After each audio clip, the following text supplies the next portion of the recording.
The stakes are high. This is a single elimination. Lose here and you are just out. On one side stands the final bastion of hope for the Chinese region. On the other, possibly their biggest kryptonite. All too familiar, OG versus LGD, time and time again, blocking their way. Can they finally overcome their demons and take the win? Let's find out as we prepare for the games.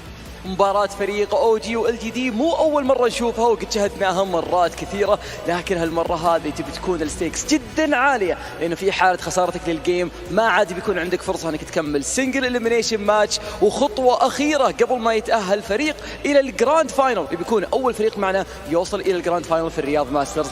مباراة بتكون ثقيلة. خلونا على طول أعزائي المشاهدين نروح للاستوديو التحليل على طول ونفتتح اليوم النهائي من بطولة رياض ماسترز.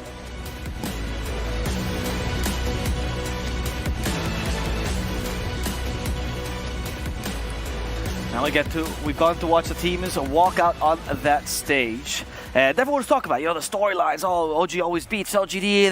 That's the one thorn. Is that really true, Dan? Do you think LGD sees them that way? I know you do, JMR. I don't know. I think LGD are going to take a very similar attitude to OG, that this is a good learning experience for them, because we always talk about, we have a bit of a Western focus when we think about all these things. It's like OG's first chance to play this Chinese juggernaut, right? Whereas it's also LGD's first chance to play OG in quite some time. They're going to be able to take that back. Everyone, right? LGD is like, finally, we can play international teams. I'm curious on the other side.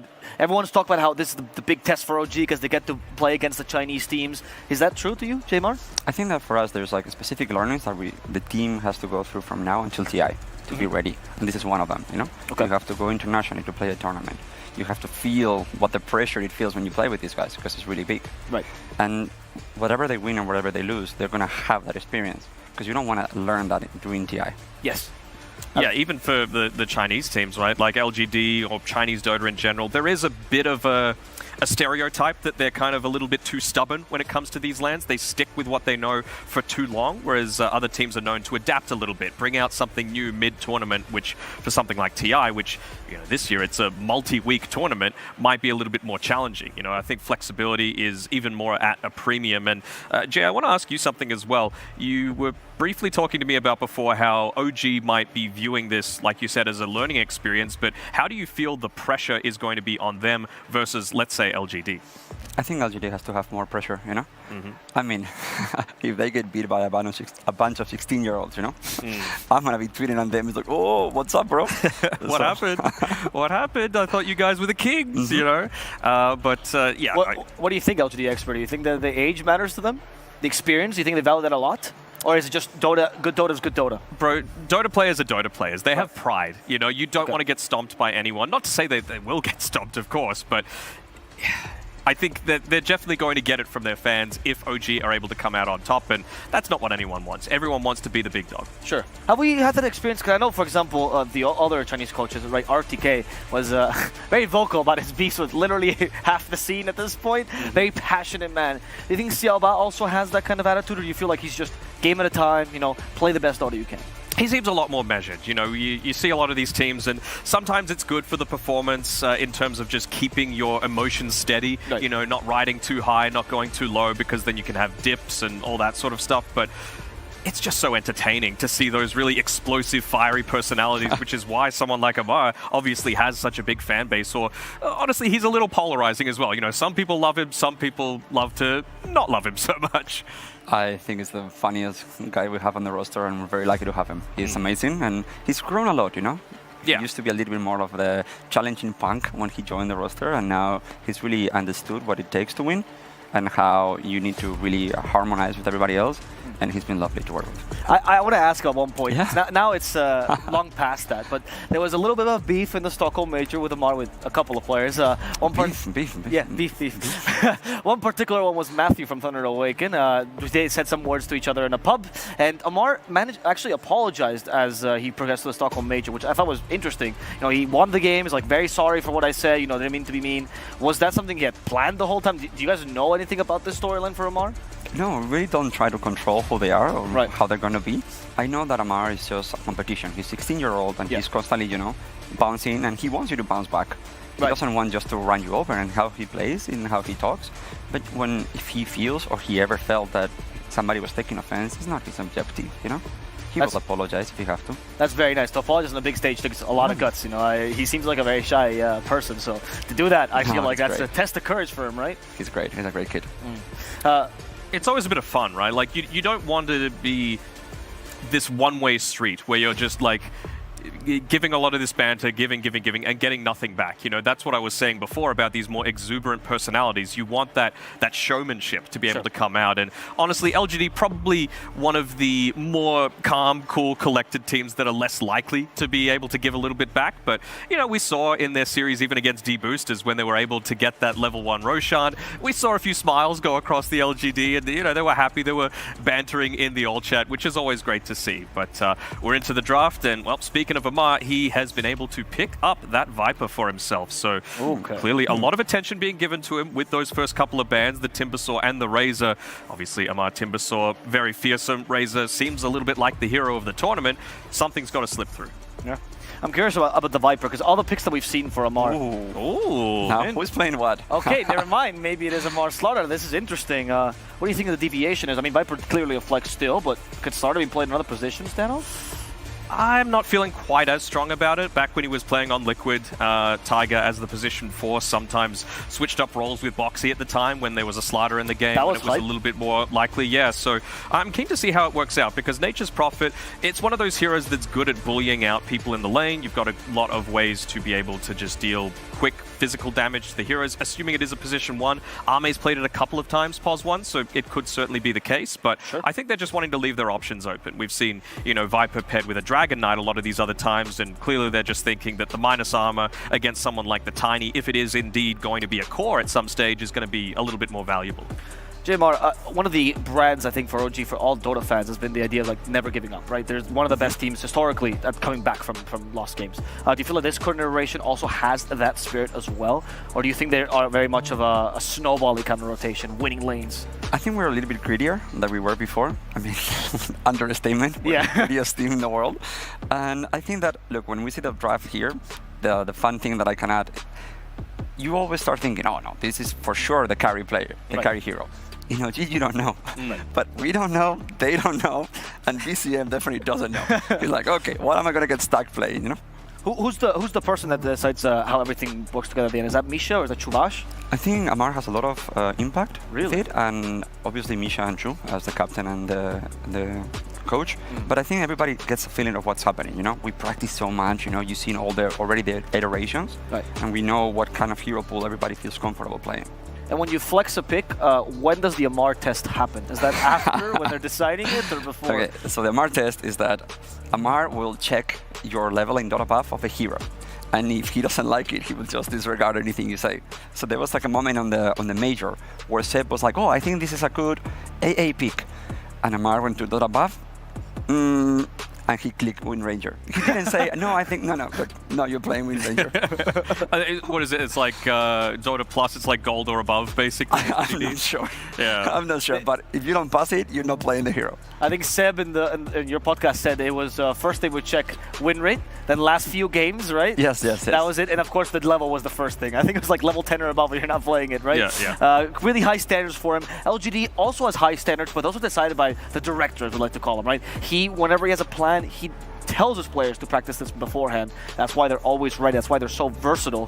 What can you tell me about this plan you're seeing right now? Actually reminiscent a little bit of the RNG lineups we saw with this early Furion. Yeah, I mean, I think you just... Viper is one of those heroes that is not very mobile. That's its big weakness. You want to stand there, you want to be a turret, you want to force down towers, objectives, be a beast in a lot of these team fights. If indeed it is a core Viper, we still don't know. But we've got this Furion, of course, very mobile, able to move around the map, and they are kind of single target focused as well on OG at this point in time. So that's why it's really important for them to take away a few of those easier opportunities to be able to dominate the lane. Of course, a Warlock Bristleback against an off-lane Nature's Prophet is a fantastic lane. Bristleback back once you hit level 25, honestly even level 20, level 18, these big power spikes, all that physical damage from the Quill Spray is just going to be amped up by the Corrosive Haze from the Slardar. It just means that you can continue balling on forward. And ooh, new hero Pog Champ. We've got a Dazzle coming out here. Again, it's all about the burst damage, and it's all about the single target burst damage that OG have right now. So someone like a Dazzle's pretty good, but it's kind of just like delaying the inevitable, you know? It's not actually going to save you unless you have a way to disengage and be able to come back after a team fight. So right now, they don't exactly have that. Like the Tiny, if he's the one getting gone on, then probably you don't have a way to be able to follow up on that.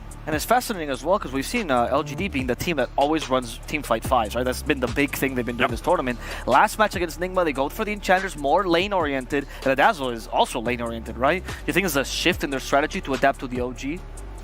Possibly. I mean, Dazzle Nature's Prophet is a really strong lane together. Like, I know they're two range, which isn't typically the way to go about it, but if it's going to be, you know, a Viper or if it's going to be a Slardar, that's exactly what you want. And this is what I was thinking. Illusion Heroes against this very single target focused lineup.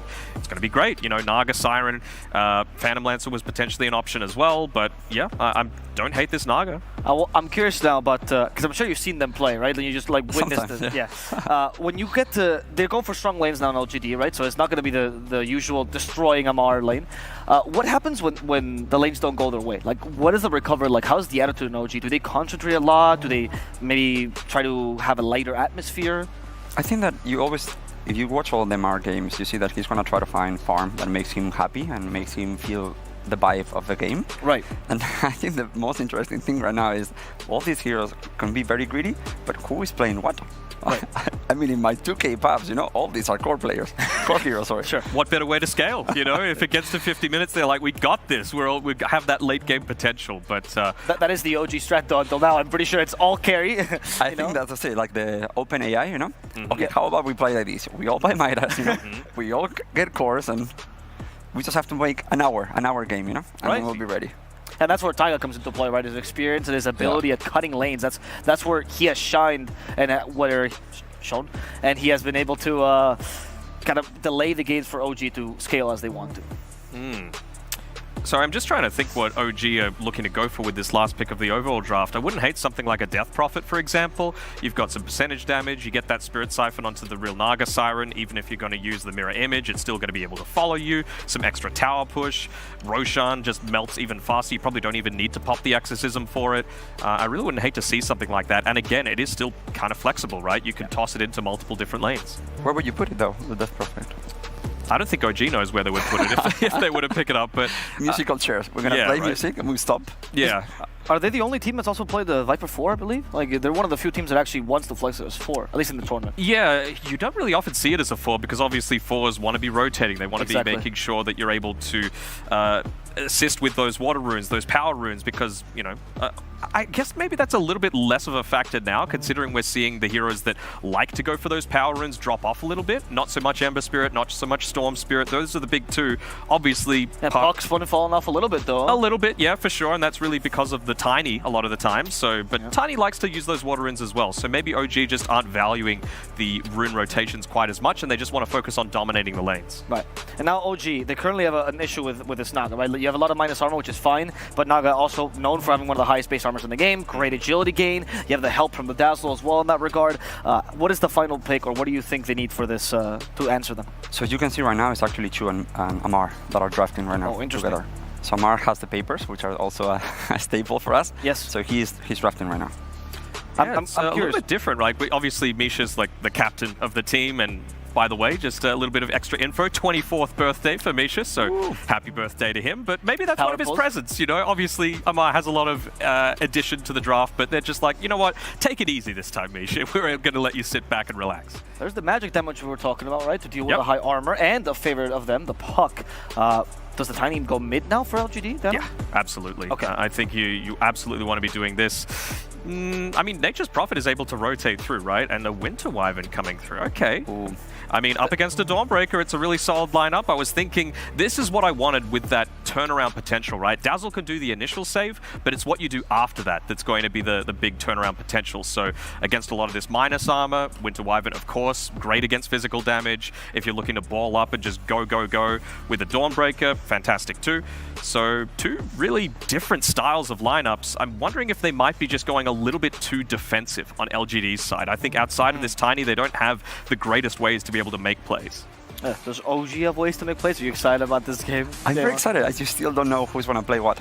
Yeah, sure. You guys want to take a guess? We never find out on this panel, so you know it's been a staple of this. Yeah, sure. You want to take a guess? What? Let me just give me one. Like, what does Amar or BZM play?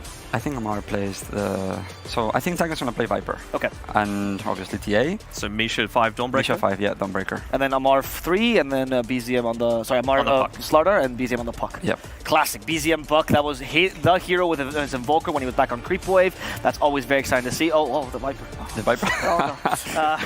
Anyway, what about as we get into this first game?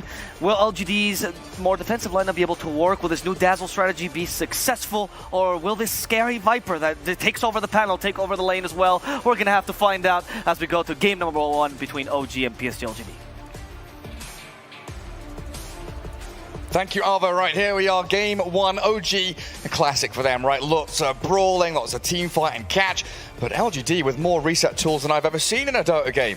It's a lot of healing. It's like, if we talk about their lineup, you have Nature's Prophet TPing back, you have Dazzle with the heal, Song, Winter Wyvern with the curse, to the heal. This is going to be a very, very difficult game to just because, I mean, if you look at the OG's lineup, they do have explosiveness, they do have what it takes to isolate and bring down the hero, especially with Slaughter and TA. This is a lineup that's going to threaten Roshan at every single stage of the game.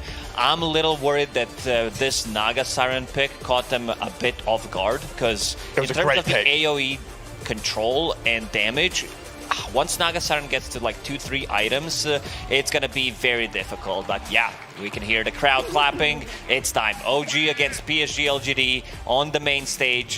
This is what we wanted to see. You know, some international Dota, 2 big orgs, 2 big teams playing against each other.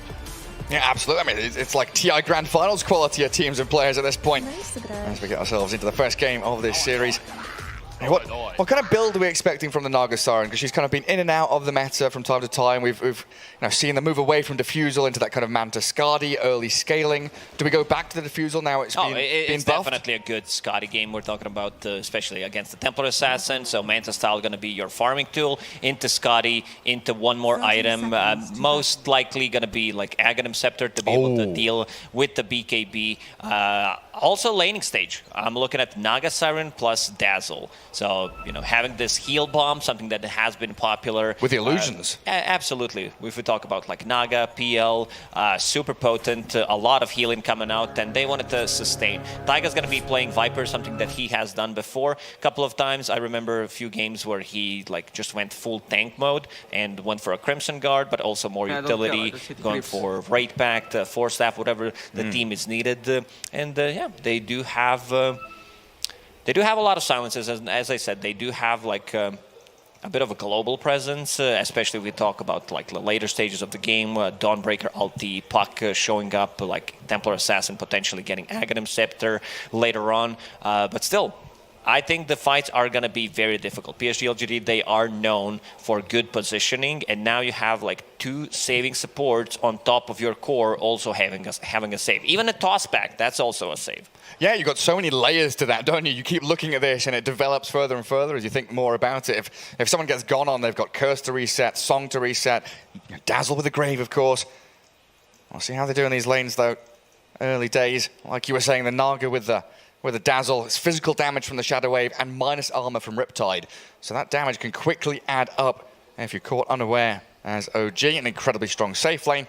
But on OG's side, it's a Slardar Viper, right? They've got aggression and the potential to dominate a lane of their own. Great ways. It is a lot of healing. It is a lot of confusion because Slardar wants to lock onto target. Same goes for Viper. So using these illusions is going to be a bit difficult, I would say, for OG in the laning stage. Also, value from Dawnbreaker. They do have like good ways to reset the fight with Naga Siren ulti. We've seen Wyvern as a counter to Dawnbreaker. You just ulti whoever is getting ulted by Dawnbreaker, and you know you have like a pretty good setup overall. And there are quite a few counters out there, right? You're talking about the Wyvern against Dawnbreaker, but there's also this Tiny against Puck that we've seen a lot of players not want to pick Puck into Tiny because it is the lane counter and also the mid-game counter with the nuke damage you have. Yeah, you're always going to be able to threaten kill on Puck with Tiny. They don't have that much lockdown on the other heroes. The other one that Puck is going to be afraid of is Winter Curse. Other than that, he should be okay. I also want to see what item build on Fate Beyond's going to be, but we're talking about the Orchid, which is not that popular, but if they feel like they need more to be able to lock down Puck, you should go for it.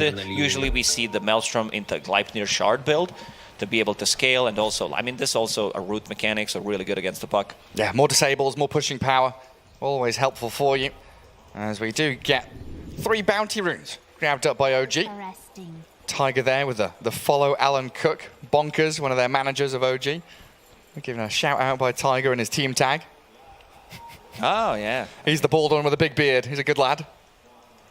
Gotta give a shout out to all the people who are making this happen. And top lane, Jinkyu is gonna be playing Wyvern, known for going extremely greedy. So I want to see what this time around he's gonna be going for. Like we're talking about scaling item build most of the time. There's gonna be harassment already. Couple of treants, something that Templar Assassin does not deal well in the laning stage. Misha already down to 60% HP. Yeah, incredibly irritating. And double ranged up against double melee, basically. Templar Assassin, before she gets levels up in Side Blades, is basically a melee hero. In fact, she's worse than a melee hero at level 1. She can barely de-ward up high grounds with her base attack range. It's that bad. And Misha, for now, just contending with treants for the most part. Throwing that Celestial Hammer to make sure they aren't chipping away at the TA and giving Yuragi that early space that he needs. Misha starting with Ring of Protection, understanding that a lot of damage is going to be coming out from Nature's Prophet and the treants. Jinkyu stops the pull. Very good. A lot of denies on the mid lane. 4 already on Nothing to Say. 7 and 4 and only 3 and 2 on Puck. Yeah, I was just looking in there because we know that this Tiny can handle the Puck incredibly well, so it's going to come down to BZM and trying to outmaneuver the Tiny, get those water runes.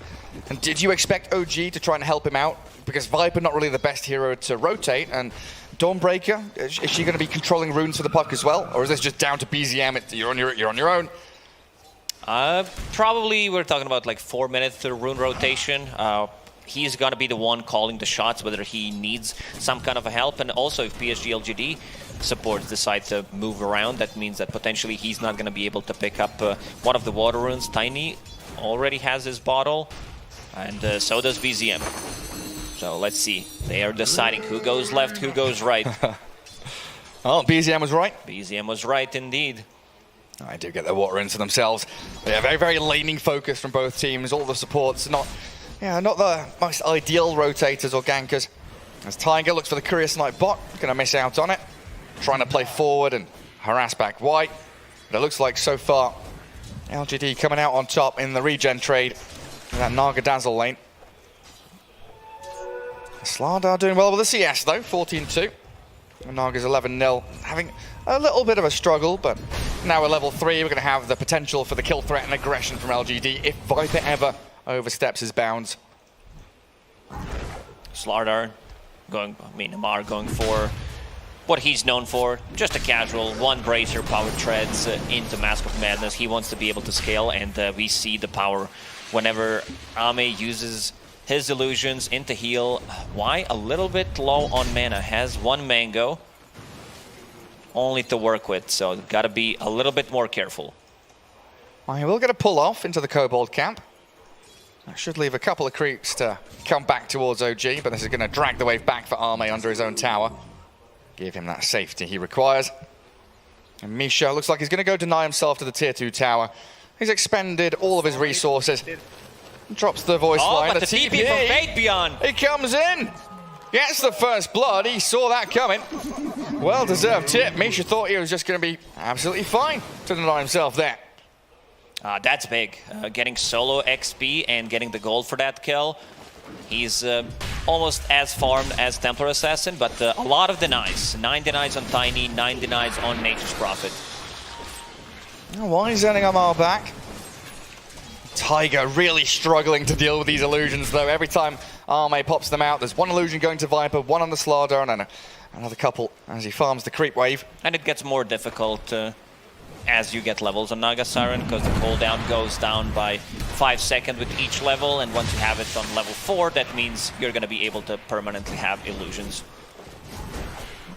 Yeah, and the wave also dragged back by LGD top. Nice cold embrace there, but down the bottom lane, Amar, the poison touch on him. Arme and Y nearly able to bring him down as Misha runs it back from top. And it seems LGD having the better end of the stick in terms of controlling the wave in the area they want it to be. They're closer to their towers, they're getting more safe and secure farm. OG not being allowed to be as greedy as they wanted to. As JMR was saying on the panel, right, they are much greedier than the previous iterations of OG. Primarily down to Amar being the position 1, basically, in a lot of these games. He's one from the off lane, no doubt about it. Taiga. Oh, nothing to say. Tiger, all dropping very low. Viper is able to create a gap between himself and the Naga illusions. Needs Amar's help. Of these illusions right now, they don't have AoE to deal with that. Yeah, the constant sustain. I also see that Ame is going to go for a Ring of Bassi, so extra mana in the lane, wants to finish off the power treads first, of course. Yeah, we see it quite a lot, right? You've got this position 1 that wants to spam, you buy the Bassi. We've seen a couple of mid players buy the Falcon Blade as well. I think it was Somnus buying it on the Lina. On Lina, yeah. I didn't see other heroes, other players going for it, but yeah, he's extremely greedy whenever he plays Lina, because he wants to be able to constantly get those stacks up, you know, have that permanent 7 on Lina. And yeah, both of OG members on bottom lane very low. Actually, continual victory for LGD. Start was really good. Like in terms of CS, Amar's doing pretty good.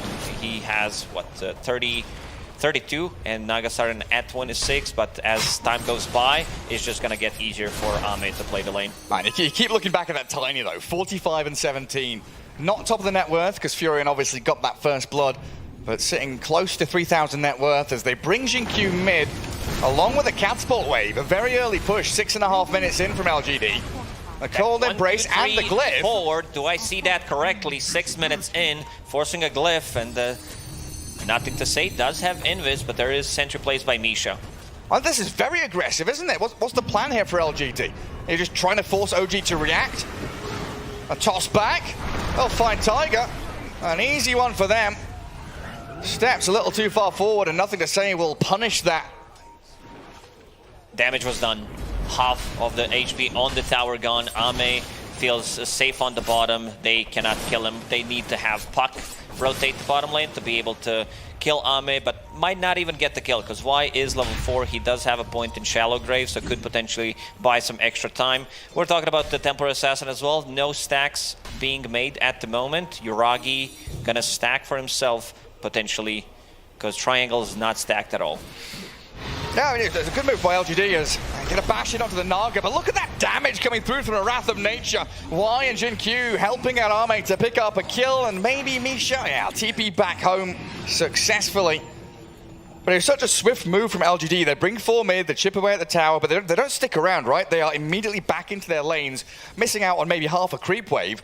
On the other side, OG didn't overreact. Oh, he's gonna get pick it up. He gets the regen rune. That's a big one. Stealing it from Puck and also having it on Tiny means that you're gonna be able to play much more aggressive. And now Tiger. Combo on cooldown for a couple of seconds. The Arctic Burn and the Poison Touch so much slow onto an already sluggish hero. Tier 1 tower now wide open, getting pinged out. OG want to defend this. I don't know if LGD will go all out to try and pressure it. It looks like they're sticking around with the 3 here, and the Treants arriving in from the northern side. Well, they're like Fatebian is not here, but he sent the Treants. It's all about these like small plays that you do. Fatebian even gets the last hit. This is going to be really good timing on Orchid for Fatebian. And he preemptively sent them, right? They were already halfway through their duration when they arrived, so he sent them. That's called communication, Gary. These are professional e-athletes. So. Talking.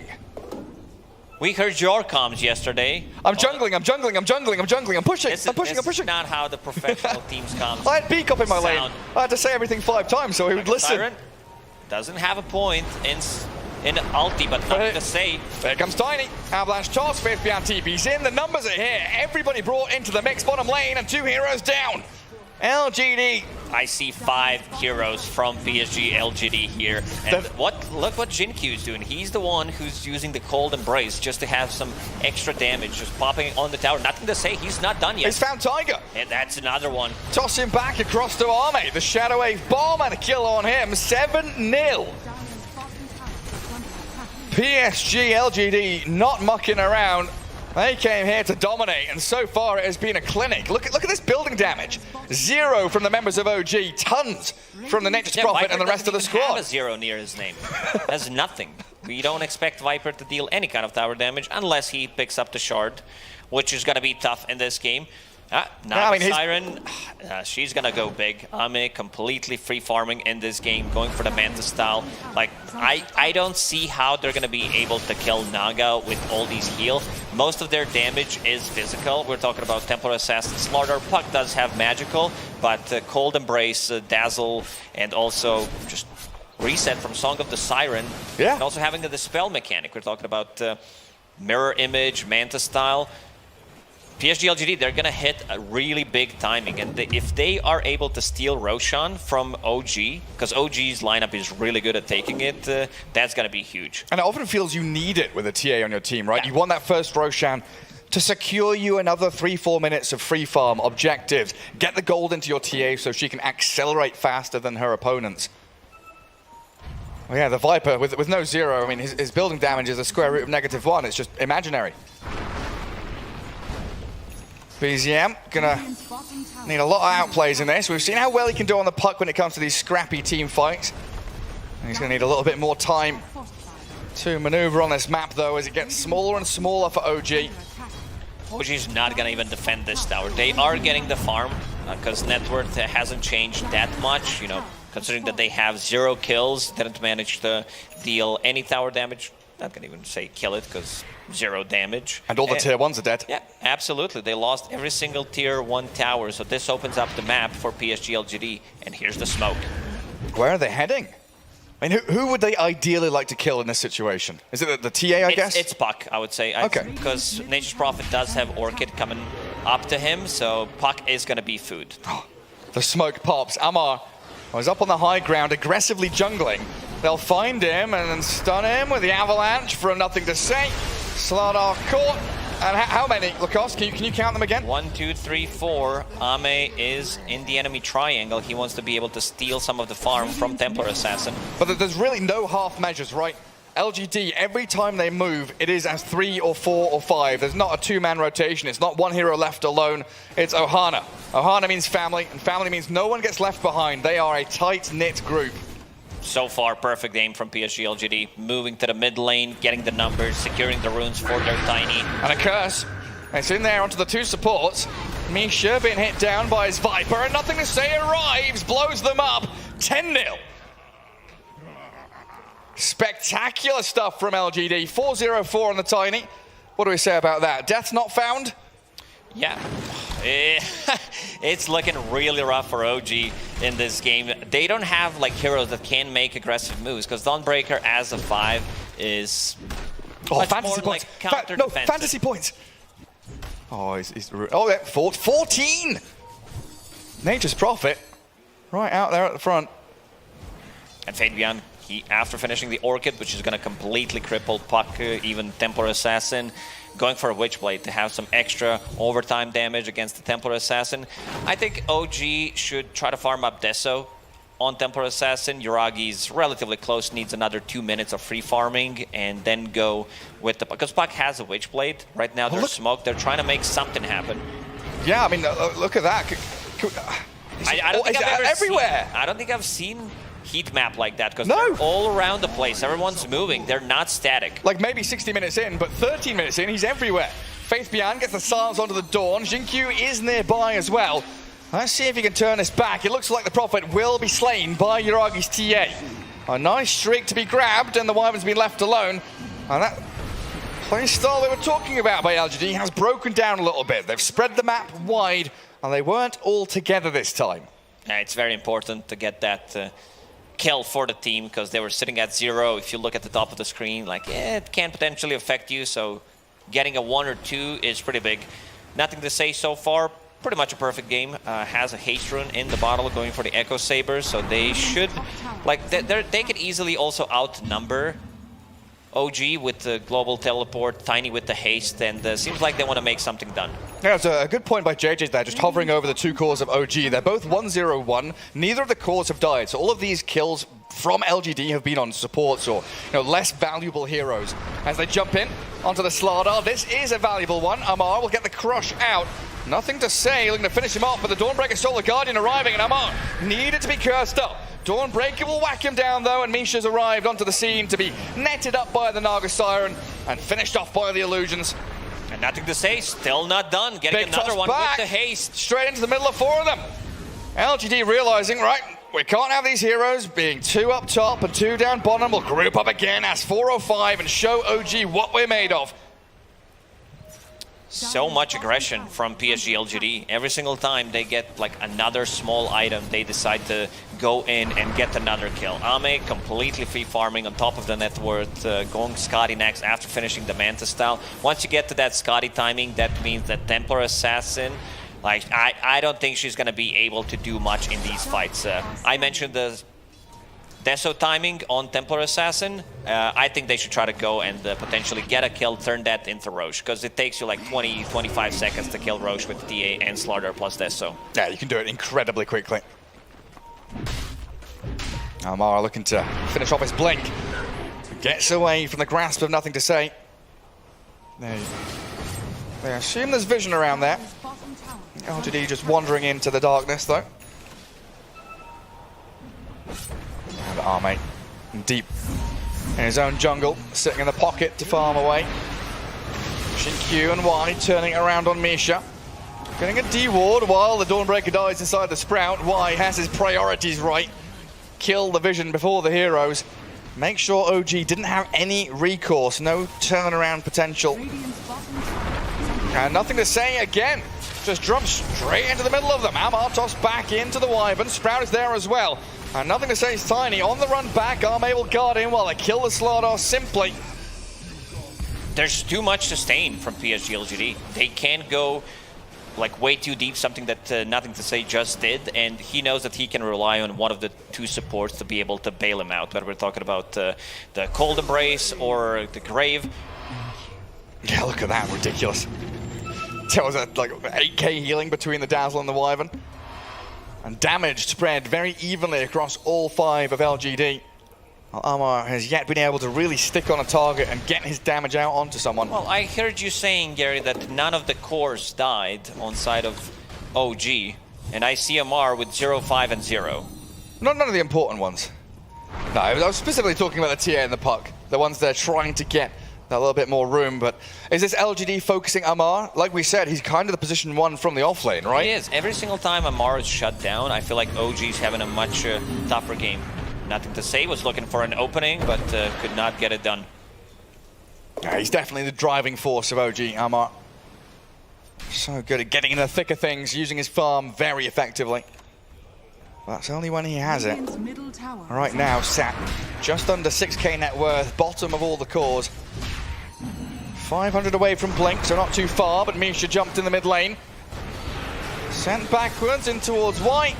And another kill for LGD, 16-2. Tiger found and netted up. He gets the Tumbler's Toy up towards the high ground, but Arme will chase him to the ends of the earth if need be on a killing spree for the Naga Siren. While Templar Assassin finishes off her ancient camp and runs it back. And while this aggression is happening in the dire triangle, you look at top, tier 2 tower, chipped away at by the Nature's Prophet. Can we check the tower damage done by the teams? I don't think... we still might be at 0. Yeah. Yeah, that's nutty. They've barely crossed the river, have they? And this is the Roshan steal. They go. Yep, stealing Roshan from Templar Assassin, Slardar lineup. It's gonna be good. Like, we might even see PSG.LGD go for the high ground push with the first Aegis. because they're definitely going to feel comfortable. Naga Siren needs another 600 gold to finish off Scotty. There's way too much sustain on their side. And also the rune control. Nothing to say, pretty much picked up every single rune in this game. It's been non-stop. He's going to get caught out here though. Sprout is there onto Tiger. Cold Embrace to keep Nothing to Say alive. And they've got the curse, allowing the Tiny to maybe slip away. Oh, he's going up aggressively. He wants to try and finish them off. Blowing up BZM. The Dawnbreaker Solar Guardian comes in, but the Grave's on the Tiny now. Nothing to Say. Going for the TP away. He's successful. No, he's cancelled. He wants to fight. They've got the Naga Song. They want to blow up Amar now. One by one. OG will fall with a Cold Embrace as well. They just can't kill anybody. OG are struggling. LGD are dominating. They managed to completely dominate the laning stage with their heroes, and now you're up to a point where 2 supports plus also having 1 core being able to save people, bail them out of the trouble. And this is what I mentioned, like they're gonna go for the high ground push. And OG just doesn't have what it takes to deal, like they can't even deal with 2 supports. Naga completely untouched. They know that they cannot kill her. This reminds me of like old OG, where they still had Fly, and they would build up these drafts where they had Io and Dazzle and Huskar, and they'd have Wyvern, multi-layers of support. You go on one that saves the other, that saves the other, and right now, Nothing to Say, he knows he has so much backup. He dives to tier 4 towers. He's able to turn and fight, because he's still got the Shadow Wave, the heal, the Grave, everything on top of him to keep him alive. They've killed Misha. Tiger, he's not going to survive. Naga Siren will dive in behind the barracks. They finish off the buildings, and LGD cruising towards victory at this point. OG will now look towards the Naga Siren, eyes on Army. There's the coil snap. They blow up one. Y is dropped, but the Winter's Curse straight onto Amar. Take the Slardar down as Arme stands his ground, healed up by the Cold Embrace, but this time OG. Big ulti. They should be able to find a couple of quick kills, but Yuragi, oh, he can't contend with these Naga illusions. Oh, Arme, he just 1v3ing them at this point. Nothing to Say will arrive back in, and Tiny punches down the TA. I don't believe this. Arme's still alive. This might be, they were not able to take down Aegis, and they're going to call it. What a beautiful performance from PSG.LGD in game number 1. 21 minutes.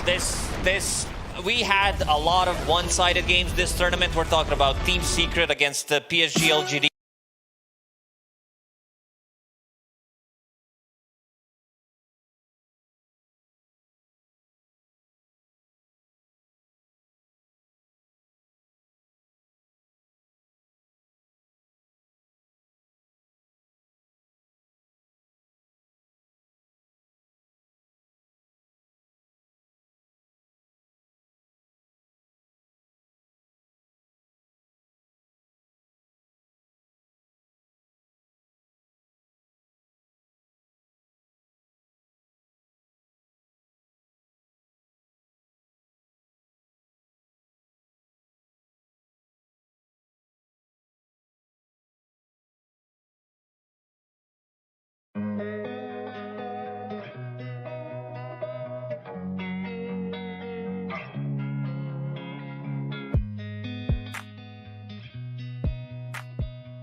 Never really know just what you want.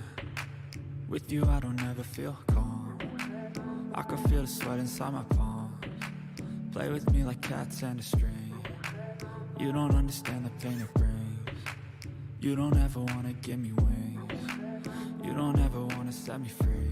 You know I'm addicted to you, and it's twisted. You've been gifted with the evil voodoo. Got me coming back for more, even when I've been screwed. Dolls full of pins, pierce my heart straight through. I got issues in my head. I like you in my bed, but you keep me on red. Oh, everything is like a test. I better not text or I'll come off desperate. But if I lay down and I play dead and I stay dead, baby, you'll get sick of being the monster out of my head, under my bed, thinking something out of my nightmares, standing right there. But if I lay down and I play dead and I stay dead, then will you get bored of killing me? So if I play dead, will you regret everything that you did, that you said? I don't think you understand what you're doing, and my heart's black and blue from the bruising. I feel like when I'm with you I'm losing. I feel like you think that this amusing, sitting there gaslighting and confusing. Was it me? Is it me? Am I deluded? I'm the one who's always sorry, the conclusion. Even though I offer all of the solutions, I wish you loved me like I love you, it's stupid. When I'm alone with you I never feel lucid. I wish I wasn't struck by Cupid. I wish when I first saw you I knew this. When I'm with you I feel so useless. I feel diluted, my heart's been wounded. Silhouettes of you are like a taunt. Never really know just what you want. With you I don't ever feel calm. I can feel the sweat inside my palms. Play with me like cats and a string. You don't understand the pain it brings. You don't ever wanna give me wings. You don't ever wanna set me free. But if I lay down and I play dead and I stay dead, baby, you'll get sick of being the monster out of my head, under my bed, thinking something out of my nightmares, standing right there. But if I lay down and I play dead and I stay dead, then will you get bored of killing me? Then will you get bored of killing me? Then will you get bored of killing me? Then will you get bored of killing me? Then will you get bored of killing me?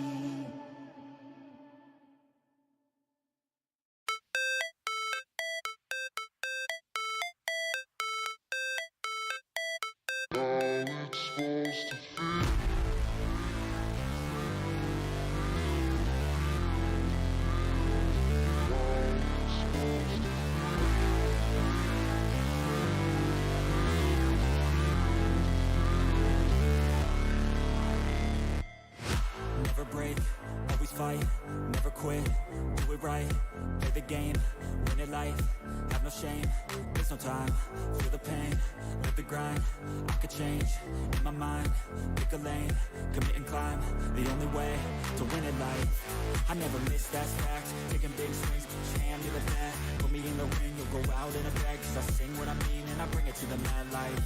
Ain't got time to kill, I got time to feel, I took the red pill, I know life's short so I wanna live real, but how's it supposed to feel?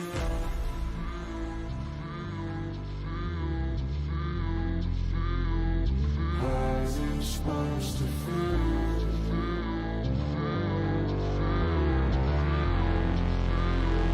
How's it supposed to feel?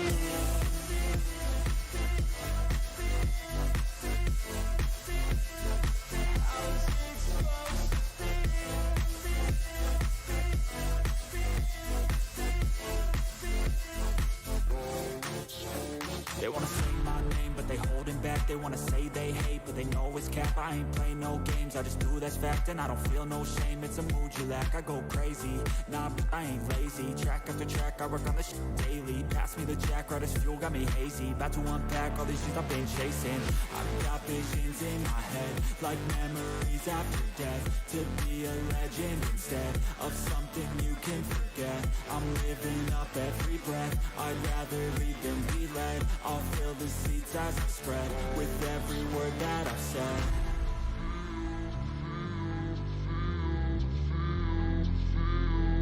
How's it supposed to feel?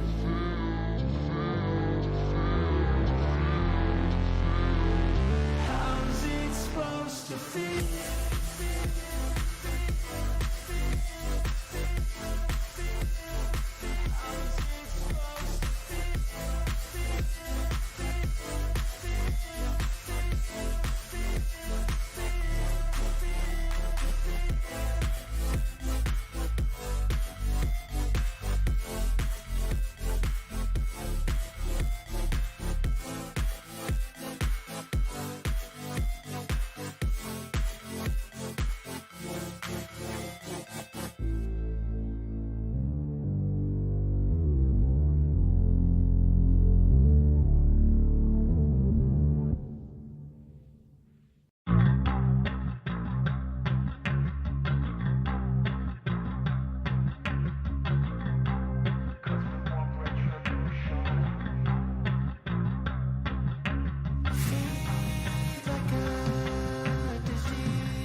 fight, never quit, do it right, play the game, win it life, have no shame, there's no time, feel the pain, live the grind, I could change, in my mind, pick a lane, commit and climb, the only way to win it life, I never miss, that's fact, taking big swings, bitch, hand me the bat, put me in the ring, you'll go out in a bag, cause I sing what I mean, and I bring it to the mad light, ain't got time to kill, I got time to feel, I took the red pill, I know life's short, so I wanna live real, but how's it supposed to feel?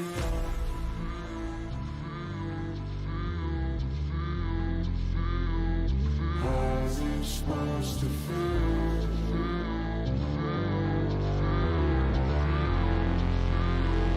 How's it supposed to feel?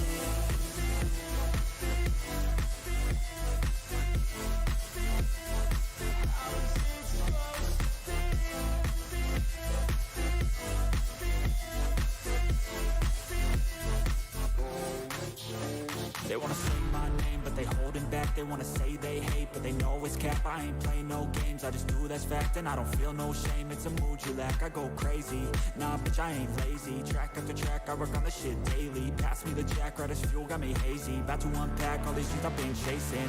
I've got visions in my head, like memories after death. To be a legend instead of something you can forget. I'm living up every breath, I'd rather lead than be led. I'll fill the seats as I spread with every word that I've said.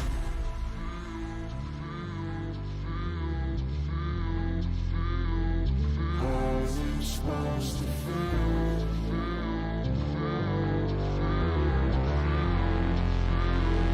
How's it supposed to feel?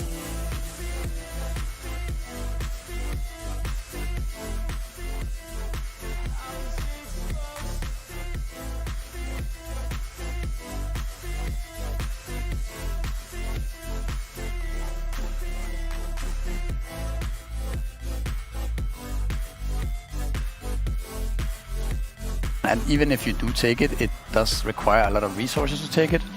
So if the team has a lot of emphasis on taking Roshan, the other team can be like, okay, we just give it away and we farm the map, right? So that's kind of what the Radiant advantage was about for a while, like for a long time really. But if Roshan is, the first Roshan is kind of nerfed, then yeah, it's maybe not as important. It really does feel like a lot of the decisions that you're making are...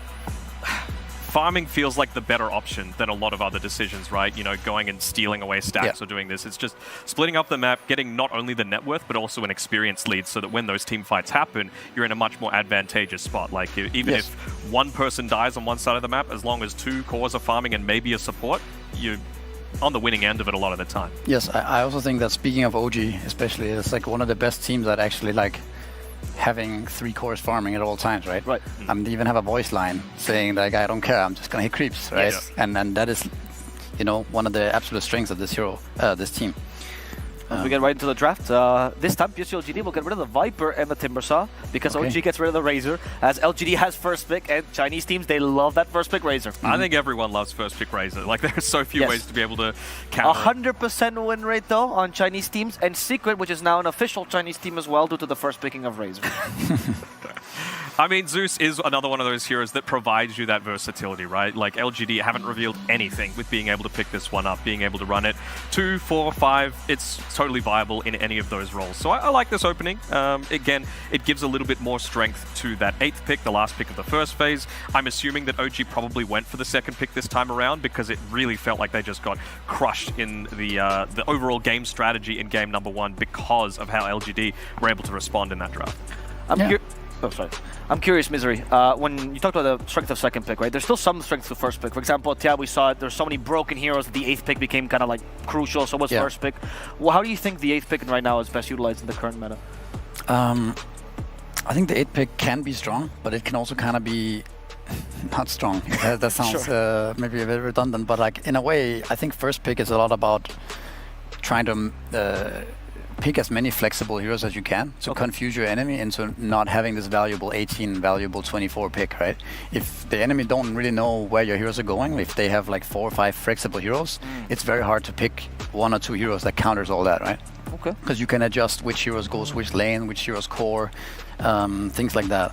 So I think 1st pick is a lot more about maybe confusing your enemy or throwing out a curveball or some disguising some of your core heroes with potential supports and so on. A bit like we see with the Viper from OG, right? Right. They're able to play it both 4 and 5 and also on MR. So we haven't seen a game, I believe, at least that I've been covering here on the panel, where when you're picking a support in this 8th pick, it is what wins you the game, right? We've seen some Nyx Assassins, we've seen like even a Crystal Maiden occasionally, and it just feels less impactful, right? Because it's not that, oh, we're going to be able to protect this with the next 3 bans. Clockwork, it isn't really that, but you do get that flexibility still, right? Zeus, like I said before, can play 3 different lanes. Clockwork 2.5, I guess. Unless you're 9. Unless you're 9, but I don't think we're going to be seeing Nothing to Say play a mid-Clockwork this game. I am curious though, because you have been hyping this pick up the whole tournament. Every time they pick Warlock, you go, they need something going with the backlines. You always mention Clockwork, so is that enough to justify this pick? I think it's good just to be able to disrupt the Clockwork a little bit, but it's not just what you're able to do to them. You're providing a lot of assistance to the Zeus, right? You're disrupting the team fight. You're creating this barrier that Zeus has to play around in addition to the Heavenly Jump. Like, it becomes a lot easier game for the Zeus if you're just able to sit back and freely cast your spells. So I think what OG need to focus on, obviously they've already got the Tiny that can fulfill the role, but they need a way to be able to have vision, but also punish the Zeus on the backlines. I'm curious about the Warlock pick, because it was a staple of the Chinese teams coming into this tournament, then it quickly adapted to pretty much everybody. What are the current strengths of this pick, and why is it so overwhelmingly strong? I mean, he's a really strong laner, right? He can pretty much enable any carry, and he's very flexible in terms of what he lanes against. It's pretty hard to counter this hero in lane, and then on top of that, he has like some of the best team fight you can find in Dota, right? So it's a very stable hero. I think it makes sure that you have all the team fight you need in a draft, and like secures your carry, basically. I do like the Clockwork pick, and something you guys didn't mention is the fact that, I mean, with Zeus, it's like the Zeus ult adds that extra damage that makes Clockwork that much stronger and potentially sets him up for a better game. Even just the Nimbus, right, inside the cogs. Yeah, that's a little bit extra. But also, like, Clockwork is one of those heroes one of those 4s that does not need any items to be effective, right? His 6 is really strong, but he doesn't need, like, for example, Tiny kind of needs a Blink Dagger when played as a 4, right? But Clock needs no items. And I think we see more of these heroes that has a really strong 6 but doesn't need items, more popular right now. Clock, TSpirit, for example, Tusk as well. Even Nyx Assassin, right? Their 6 is really strong, and they don't need items to actually make stuff happen on the map. They don't need a downtime to start farming Blink Dagger. Whereas Tiny, I mean, OG is probably going to put Tiny mid, but just like comparing 4s here, like that's why I think Clock is seeing more play now, because there's more emphasis on cores having, space to farm. You can't have your support need like, oh, I need 4 minutes, guys, then I'm ready. There's no time for that, Do you think there's the potential for them to still run the Tiny as a 4 and then pick up something like a Puck for themselves again? BZM plays it really well. Also, you're going to get enabled by that Fatal Bond so heavily, right, where Puck kind of needs that little bit of extra spike in damage in the early game just to make sure he's having that impact? Yeah, I mean, it's always possible, right? Like, one of the strengths of Tiny as a pick is, obviously, the hero is really strong, both mid and 4 too, but it's like the flexibility of the hero is strong, and that's probably why we see it from second pick being good as well, in this case. I'm also curious about how this strategy, these faster supports, do you feel like it's also been an answer to this Tricore that we've been seeing from a lot of teams? OG started that in Stockholm Major, or they perfected that perhaps. Do these 4s, these faster 4s don't need items, put more pressure into these Tricore strategies? I mean, or do they enable them instead? They enable them in both, like we see a lot of range cores nowadays, like they enable them in the laning phase, but then also in mid game when you kind of like farming all 3 lanes, like OG style, right? You need those supports to kind of block the smokes and kind of give vision for your cores, right? And those heroes that don't need items, that are kind of, it's kind of annoying to run into a Clock, He might hook away, he might put cogs down. Same with the Nyx Assassin, right? He's running back and forth. Even Tusk, like these heroes are, even if you run into them smoked, you might not be able to kill them. And if you do kill them, it doesn't really matter, right? Sure. So I think that's also some of the strength of the heroes. Oh, well, there's a way to be able to get in onto the back lines if you get the Blink Dagger into the shackles. Certainly gives you that follow-up potential. So it'll be interesting. I didn't know Seb had subbed in for OG already, just being able to come into this one. But just even with the Clockwork as well, one more point that I want to touch on is obviously the double damage that you can now do to creeps with the battery assault, so that if you are out there blocking creeps, trying to hunt around a little bit, you have the potential to like shove in a more dangerous lane a little bit more effectively, right? You can get that farm if you need to, just to relieve a little bit of map pressure on the map. Yeah, it's definitely like covered some of the hero's weakness before. Like you are able to farm some camps in the downtime. As for the bans, we can have a look at fast. Like I think it's kind of a lot of the same bans we see nowadays. It's always like these Bristlebacks and like Death Prophet. Particularly with a Warlock, the Bristle is just like so devastating in the lane. Yeah. Right? Cool Spray is going to hit everything. You bully them out of the lane. You've got insane sustain with the Shadow Word. Fatal Bonds, of course. Yeah, absolutely. So what I'm really thinking of is how is LGD going to be able to respond to this? Because they've obviously got really good team fight. Now they've got good pick-off as well with the Wind Ranger. So which one do you choose to focus on? I feel like Dawnbreaker is pretty good, right? Because you can go for the pick-off. You have a strong lane. You've got that ability to respond to like, a tiny initiating onto someone with the Fatal Bonds. And kind of like I was talking about with the Clockwork, if this Dawnbreaker goes into a support role, not to say it has to, you can also play that more dangerous role, free up a lot of space on the map for the cores to continue to farm. There's another aspect of this draft that we've been seeing a lot this tournament as well, which is the global aspect as Dawnbreaker came into the meta. With Zeus, Clockwork, and Dawnbreaker, there's a lot of global potential here. How do you feel about that strength of a lineup? Is that ever a factor that you look into it, the mobility around the map? Yeah, I think these global heroes, like we see a lot of them being played right now. Yeah. Dawnbreaker, Zeus, Furion especially right now, like these heroes are, they add an extra kind of dynamic to your lineup, right? That makes it easier to play. But we see here LGD, I was gonna mention like how they are still flexible in the sense that they can put the Dawnbreaker mid, offlane and carry, and the Zeus can still be support. They end up picking the Jakiro here, which kind of locks their draft a bit more, but at the same time they're able to put the Dawnbreaker carry as well as offlane. Knowing them, I think it's probably more likely to be offlane, because maybe Armor can play it, but I strike LGD more as being, they want him to be on an actual like hard carry, right? Sure. And they go for the Void here. One other thing I want to point out as well with LGD's draft, one thing I really like about it, we've talked a little bit about that global presence coming through with the Zeus and the Dawnbreaker, and it feels to me like this Jakiro and Clockwork, once you hit level 6 on Jakiro, on both of them honestly, they can just roam on their own and look to pick off kills, right? You get the hookshot, you get the cogs, drop down the macro pyre. If it's a support, that's all you need. If it's a core, a really high priority target that you find, you're able to drop that Thunder God's Wrath and the Solar Guardian to be able to convert onto a really valuable kill. So it allows something like the Dawn and the Zeus to just sit back and farm and let the supports be the ones to take the onus on being aggressive. Now that the Void got picked, there is no chance of Jakiro going offlane here, right? Because it is a freebie here for the Jakiro. that could be really cool if they choose to do that, honestly. And the other point for the Void I'm questioning is Void into Dawnbreaker. Usually they're trying to avoid that because obviously they're healing the Dawnbreaker. How do you feel that matchup goes, Misery? I think Dawnbreaker is a super strong laner, but I feel like Void Warlock will be really happy going against like Clockwork Dawnbreaker. Sure. They're gonna be, so that's why I kind of like the idea of doing Jakiro offlane with the Clock and then having Dawnbreaker either played as 5 or as the carry here, right? I think that could be putting a lot of pressure on OG. I wonder if it's a little bit of a drastic kind of change move. Yeah, change, but so I feel like they're not going to do that. They could put the Jakiro in the offlane as a support though, together with the Dawnbreaker and play Clock into the Tiny 4. Wouldn't hate that. Actually, it's Wind Runner 4, so they know that it's a Tiny mid now. Yeah. That's also something to note. And a Spectre coming out. Okay, really doubling down Classic. on that global potential, right? 3 different heroes. Again, Clockwork, I guess you could say Rocket Flare is that a little bit as well. Yeah. I just want to touch on the Void really quickly, though. It feels like that time dilation is going to have a lot of value this game. Dawnbreaker, one of those heroes that likes to weave in and out of fights, use the spells. They've got similar-ish cooldowns. Same sort of thing with the Zeus, right? You want to be constantly casting. Even the Jakiro to some extent. So I feel like maybe an early Ag Shard is the way that they're going to go after the Maelstrom on the Faceless Void this game, just to be able to dominate a few of those early skirmishes and look to cement the control on the map. But I really like LGD's draft so far. How does OG respond to this? Like, what's the final pick that makes their draft work? It seems like they have to just concentrate on Void being strong here. Like, you need something inside the chrono. They might pick something like Underlord or... It's banned. It's banned? Yeah, they banned Underlord, Slaughter. Maybe Tidehunter. Could be... they just need something that goes up against the Spectre and just chills there, right? Because it's a pretty free lane for a lot of offlaners. Necrophos? Huskar. Wow. Oh, that is the Amar special. Hello. Don't hate that. Don't hate that. We get to see something else coming out, and there's all smiles with the OG boys as well. I was thinking, like, what's going to provide break? Because Tiny eventually, I suppose, can look to go into it, but that Spectre is going to be a little bit of a menace unless the lane gets dominated by Amar.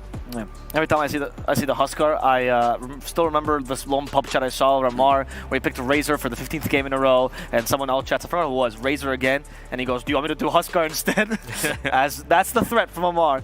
So like right now, I think the pick is cool and everything, but I feel like there's a bit of a weakness for OG if LGD chooses to try lane, safe lane. Because they can actually just throw the Dawnbreaker off lane alone against Warlock, and he should be able to get a lot of stuff, right? Get something. By himself, yeah, something. Meanwhile, Huskar is a hero that's pretty reliant on having a good lane, right? Getting that armlet on early on. If he's shut down, it can be a real problem for their draft, I think so. I don't know if they can do that, but I think that's something that they can punish OG with. Oh, as you guys saw the draft here, you see the Spectres like kind of about to disappear, and so will we. We will also disappear and give way to the casters for this game 2 between OG and PSG.LGD. Amar the Husker, that last pick coming out, Lacoste. That's a dirty one, isn't it? OG really flipping the script on that. It really is, but this global presence, we've seen it so many times in this patch over the DPC in this tournament. Teams do prioritize a couple of these heroes. We're talking about the Zeus, we're talking about the Dawnbreaker especially, and now we're gonna have a full combo: Clockwork, Dawnbreaker, Zeus, and Spectre on one team. Maybe they could have had, Ancient Apparition to have 5 out of 5 because Jakiro is a bit sluggish, but we'll see. I like the point that Misery made on panel about the potential tri-lane to be able to just get to this good start to Ame, because Huskar doesn't deal well with the tri-lane, and the Dawnbreaker could potentially be left alone, I would say, for a couple of minutes, maybe 2-3, and then she will need help. It's not a killer lane. We're talking about Warlock plus Faceless Void. Passive. It's very passive. It's about securing your safe lane farm, pretty much. Yeah, keep that Void topped up on his HP. Not really any aggression or kill threat from them. Yuragi going to walk up on the high ground to try and scout any vision, but Faith Beyond was there ready and waiting for him. It's always so cool to see how these concepts develop, right? The first time we saw these heroes going into that mid-tower range, looking for observer wards, then we see people reacting, putting a player there, so you can't really give away that information. And now it's always someone sat there to scout out. As LGD hold the high ground near the top rune. And the backstab from LGD. From behind, they're baiting with nothing to say, and OG, they had no idea this was coming. They want Amar. Huge dual breath in onto Amar and Misha. Focus the Huskar on with a battery assault. Jin-Q body blocking him, and Amar about to die as your first blood spilt out by LGD Zeus. Nothing to say, your mid laner grabbing that extra gold is going to be a huge boost to him.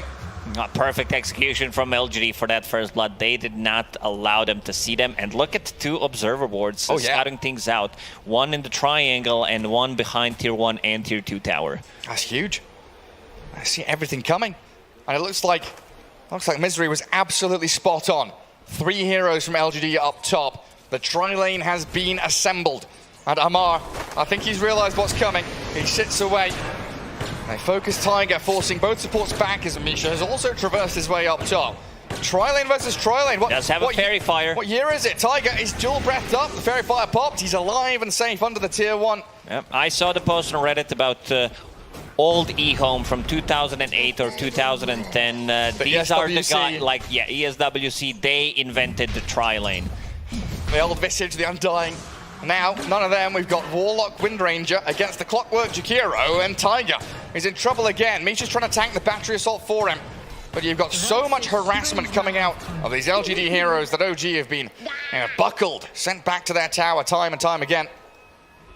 Also, Ame going for Earn. This is a bit of an old school build because they knew, they already know, PSG.LGD, they're prepared in every single segment of the game because they knew that they're going to run a tri-lane. So having that means they're going to be a little bit more kills, a bit more aggression. So the value that you get from Earn is going to be pretty nuts in this game. Also, to say off to a good start. One more time, getting the first blood, getting that bottle. So he's going to have rune to be secured and also bringing some extra items. What is he bringing? Magic Stick and the Clarity. Yeah, leaps and bounds ahead already. And will the Spectre, you reckon, finish that into Spirit Vessel against the Huskar, or is it just an Earn for laning it's stage? Just for the laning stage. It gives you, decent amount of stats, a bit of mana regen, and yeah, exactly what you need. Makes sense, makes sense. Yeah, Sage's Mask is such a valuable item all around. That could pick up for him, as Misha's Courier, with a lot of regen on it, dies. So this top lane looking pretty dire for OG.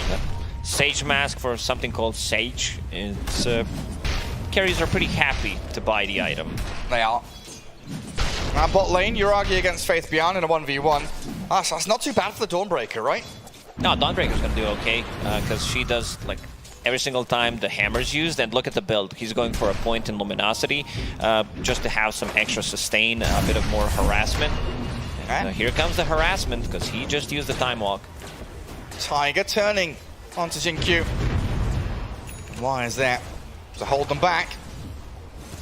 It's triple range from OG, so they've got the ability to position themselves and do good damage into the Spectre and the Clockwork if they are able to put themselves in that spot. And they'll go towards Arme. A couple of burning spears. Why? Getting chased down by Tiger. So revenge for OG incoming. No way for Jakiro to slip away from that. Finish him off with the They want to get a return kill. Only level 1 on Clockwork. Needs to be a little bit careful. Straight towards Tiger though. Into the middle of 3 of them. Shadow Word on him. Tiger wind running away, and now Jinkyu going to hand his life over to Amar, who gets a double kill. OG used the opportunity because Clockwork was trying to pull the lane back. Lane was very close to tier 1 tower of OG, and they needed to pull it back, and instant aggression coming out. You mentioned the 3 range heroes, especially against Spectre. Ame actually has Spirit Vessel queued up. Ooh. Yeah, that's why I was wondering. Against the Huskar, it kind of makes sense, but do you have the worry that he's not going to scale if he buys this item? It's quite expensive for a position 1 to go for this utility item. As in that mid lane, top rune spot, BZM trapped inside the cogs. Jinkyu, he sets it up for nothing to say here to get a bit more zap damage in. And Zeus finding another kill and accelerating his own game. He still might change his mind about the Spirit Vessel, but yeah, thinking outside of the box, maybe they're gonna play a bit more like heavy, like carry-oriented build on Dawnbreaker, and the Spectre will catch up. Because you don't want to have Spirit Vessel on the core Dawnbreaker. Zeus is not the one that's gonna buy it, but yeah, we'll see if he heavily commits to it.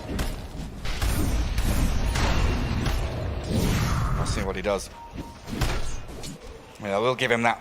A little bit of a window there. It's a nice stopgap item just to kind of bridge the early game. OG will need to be careful. Zeus is going to be level 6 very soon after the next creep wave. So then having that extra damage on 3 heroes against the tri-lane, that's going to be massive. This is when LGD will try to get a kill or 2. The contest on the pull. Jinkyu getting shackled, but he's got Tiger inside the cogs now. Dagger across from Arme. Close the gap onto the Wind Ranger. She'll try and get out with the Wind Run. Jinkyu going in, but the Solar Guardian is coming in, landing onto Amar's head. And Huskar, the quick change of focus, charging in towards Misha and Tiger now, and all 3 of them are going to die. Clockwork, the only casualty for LGD. And Zeus, yeah, he was dropping low in that mid lane. He was ready to pop the ulti, but no mana has Arcane Boots right now.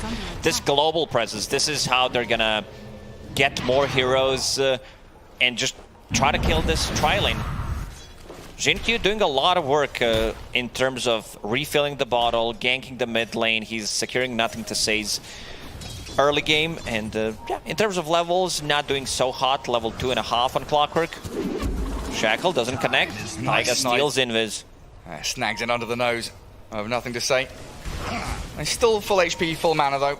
Would have liked a bottle refill, but not a massive deal. Tiger coming in from behind. The avalanche was there, but no toss available for BZM. Couldn't get on top of the Zeus. While back up the top, that's just, yeah, Jinkyu. Every time you look at this Clockwork, he is there, trapping someone inside cogs. Fatal bonds from Misha, though, trying to swing the momentum back their way. And even though they are 2v3, they push LGD back, and in the mid lane, another shackle shot. An interesting angle there from Tiger. Still unable to finish him off, and nothing to say, stands his ground. Blows up the Wind Ranger and survives on a sliver of HP. Raindrop plus a Fairy Fire, even a full magic one. Usually you don't see that item on Zeus, but this is what keeps him alive. Having a couple of extra charges and also 3 extra attributes. Man, looking at the bottom lane, Fate Beyond 43 and 13 against 29. So he's going to have another ulti in 15 seconds. Is he bringing, yeah, a couple of mangoes? Just keep that game flowing for LGD. Jinkyu, another refill. Oh, he's all over the place, isn't he? I don't think he's come down bottom yet, so he's got one of those maps. He wants to travel the world. He's going to cross the bottom jungle off his list as he gets a nice little ward there deep in the jungle. He has spent a lot of time kind of ping-ponging from top to mid, bouncing around. Dawnbreaker ulti available. Zeus not ready, but they're waiting for Nothing to Say on the high ground. They were waiting for him. They know that rotation was coming, but the Solar Guardian and the raindrops popped down. Nothing to Say is fine. BZM spent his combo with no kill coming, and a turnaround cancelled by Tiger. Good shackle shot. Stops the Starbreaker, and Uragi saves the Void. He's here with Chrono ready, holding onto it for the time being, and blown up completely. Didn't spend his ultimate. Well, Amar, yes, he'll kill off Y, but Spectre chasing him down under the tier 1 tower top. The Avalanche toss, not finishing off the clock. LGD yet again winning a battle where it looked like OG had the setup on them. Yeah, Nothing to Say was keeping the distance on Zeus, using Arc Lightning like, I don't know, 10, 15 times, and they just couldn't get stuff done. Even if he lands a Chronosphere, I don't think there's enough damage. Like, in terms of damage inside Chrono, they're gonna be pretty limited. We're talking about, like, maybe Tiny's Avalanche Power Shot, but other than that, yeah, it's gonna be very, very limited. Yeah. And now Spectre has ulti, so they don't necessarily need to play the top lane. They can shift position to potentially bottom lane. Zeus will have ulti available in 3 seconds, plus Arcane Rune. Like, this global strat. Like, they can play anywhere. They're not locked into any potential, real part of the map. They've got the potential to go wherever they want to. If they know there's a target they can kill quickly, they'll find him. But this Radiant Observer ward, getting dewarded, did spot them coming, so Misha will retreat back behind his tower. They'll see Uragi bottom though in a second. I think that Dire Ward might just have... maybe it didn't. The trees were there, right? And I don't think they knew exactly where he was going. Ah, man, what a player. Going for Spirit Vessel, no boots, Magic Wand on Spectre. We'll have it in 400 gold. I guess he understands that this Huskar could potentially get out of control if he's not countered. All they have is like magical damage. There's gonna be some physical coming out from Fate Beyond because he's going for Deso. Oh, from the offlane, yeah, he is. This is what I mentioned, just him scaling a little bit more to have the damage, because Spectre going for different item, and in terms of tower damage, they don't have as much, so this Deso is going to help out quite a lot. Shin Q, shackle on him. And BZM coming forward, but there we go. Dawnbreaker ulti, it is forced down, the Chrono on 2. Why? And Nothing to Say, looking to get damage in from the sideline. The Tiny was trapped inside the Chrono, now Ice Path and caught out. BZM in trouble, the Spectre horns back in towards Uragi. Chasing the Faceless Void, a good shackle shot comes. But Uragi, that time walk to the low ground, I don't think that's enough to give him the space he needs. One more zap. LGD will find the Faceless Void. A lot of ultimates expended in that trade. But LGD coming out on top once again. BZM, pick off the Jakiro. Oh, the slow, he's on the attack speed. So Nothing difficult. to Say, has another chain and we'll get it. He's going to get the double here, isn't he? I mean, Amar is arriving. Jinkyu will try and save Nothing to Say, but the Huskar with the damage. Amar jumps in, the Cox were good, but they kill the Zeus. That's a big one. Amar on top of the net worth right now. He was in the triangle, getting a couple of stacks, and very close to just a casual Sand right now. Having that armlet, it's going to be a bit difficult to go in and kill Roshan because of all the global presence that they have. Like, even one rocket could change things, one Zeus ulti. So they need to take a fight before they can go inside a bit with the Huskar. And a little bit nasty playing into Jakiro as well. Damage over time is always your enemy as a Huskar with an armlet. 11 minutes, 4 seconds. First time this patch, no surprises whatsoever. As Spectre finishes the Spirit Vessel. Yeah, it's easy to break a record if you go for item that no one buys. I wonder what the stats are on like a Crystal Maiden Rapier. Probably happened, man. Not in the DPC tour, but yeah, in some lower brackets, definitely happened. Zeus ulti is available. He used the previous one with your Arcane Rune, so that means it's going to be up again. BZM on Tiny. Shut down a little bit. Also, he decided to go for Power Treads and Windlace, so the Blink Dagger gonna be delayed. Yeah, much slower game from him. And both of the big cores, well, I guess the regular cores on OG sitting about 4,000 net worth, and again we come back to the point about Amar being that position 1 from the offlane. He is the highest farmed hero in the game at over 6,000. A lot rests on his shoulders going into these mid-game team fights. Oh, Radiant using the scan, wrong side. PSG.LGD will do a wraparound. It's only Wind Ranger that they can find. Should be an easy one. Another Arcane Rune. Could we check the rune control again for this particular game? Because in the previous one, Zeus 6, Tiny 3, and Clockwork 5. We've seen this from LG, right? You know, up against any team at this tournament. It has been control the runes for nothing to say. Bounty runes as well, of course, adding a lot of that income to LGD's bank account. It's a 1k lead. So on the other side, you can say OG doing a pretty good job at keeping the farm rates up and actually hitting creeps much better. 107 last hits compared to 69 on the Faceless Void. Nice. Faceless Void going for Head of Midas is going to have it right now, pops it immediately. Seems like Yuragi going for a bit of a different item build because he was playing 1 versus 1, so you don't need that much sustain. It's still slower. I believe like one of the fastest one was an EU DPC Div 2, like 5 minutes, 5-minute Midas, because Faceless, it was also on Faceless Void, yeah. Low skill, I believe, is the one who got it. 7 minutes usually. On this Faceless Void. Might be a rush, you know, he's gone for Tread's Wraithband. TP's away from the bot lane, gets out of the reach of Faith Beyond's Dawnbreaker. And there's another rune, right? DD spawns bot. Guess who's getting it? It's nothing to say. He is picking up the power runes. Jinkyu all over the place with his Clockwork, moving around the map in the triangles, cutting things out, what's happening now near the outpost, planting some vision, being very annoying in their face. And they have this global presence, they don't even need it to pop the Warlock. No, they don't. Straight onto the Warlock, and LGD is so good at playing into their vision. Yeah, he's getting into position to place it, but is also rallying his team to come and use that vision to their advantage to get these kills. OG looking to make a concerted effort to go and push out top lane with 3 heroes there and getting some wards down of their own, scouting Ame in the jungle. Ame is still more farmed than Yuragi, even though he decided to go for Spirit Vessel, which is not an item that helps you farm by any means. Yeah, looking for those charges for the kills. A couple of minutes ago, there was a lot of drawing from OG, the captains saying, stay on our side of the river, don't overextend, just keep this calm, natural farm rate, income flowing. Fate Beyond finishing this, so they are ready to go. Like, they want to take a fight right now. Spectre, Haunt is available if they want to show where Warlock is. And they see Yuragi.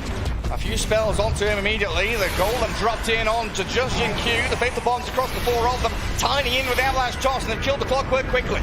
Solar Guardian now, as Faith Beyond arrives, and they'll burst through too. Tiger and BZM being blown up.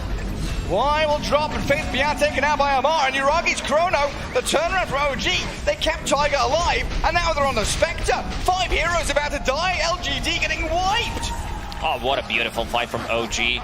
Very patient with the Golem and also with the Chronosphere. They did not want to commit immediately. They also have like good ways to counter-initiate. And yeah, look at some of these numbers. Is that 3,000 damage done by Warlock? Yeah, 4,000 by Huskar. Yeah, those Fatal Bonds. And finally, OG about to pick up 1 rune. Oh, Misha gets it. An Arcane Rune for him. Yeah, because Tiny was not close. Usually you would want to give it to Tiny, but Tiny does not have a TP. Hook shot. In. Y trying to catch up here to Tiger, but the shackle shot keeps him at bay. And Huskar straight back in with the life break in a fire. Power shot trying to snipe Jinkyu, but he popped his one, and it looks like he should get away. OG doesn't rely, like, even without, you know, Chronosphere and Rock, they can still take a fight, because you have Huskar. On the other side, PSG.LGD, they want to have Zeus ulti, they want to have Spectre. We're going to see that again. Like, Rock drop, and Yuragi managed to get out. Like, even though there was an Ice Pad, but a good Shackle, so he manages to get on top. And look at this life break with the Fatal Bond. Yeah, I mean, everyone had Fatal Bonds on them.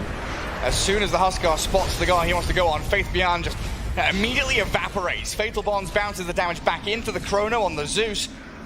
It was a nicely placed Chronosphere on the edge, catching 2 heroes. It looked decent for LGD with that global presence and a Spectre joining in, but beautifully done by OG to execute, and they'll continue. Their steamroller don't stop. Jinkyu, another one on the list, ticked off. I love build on Yuragi this time around, going for the Fusel Blade to be able to have like another form of slow. just to be able to kill supports, slow down Zeus potentially, like even Spectre burning the mana, and now inside Roche Pit they go. No rocket. Let's see if Zeus, if they know something is up. They've got to know.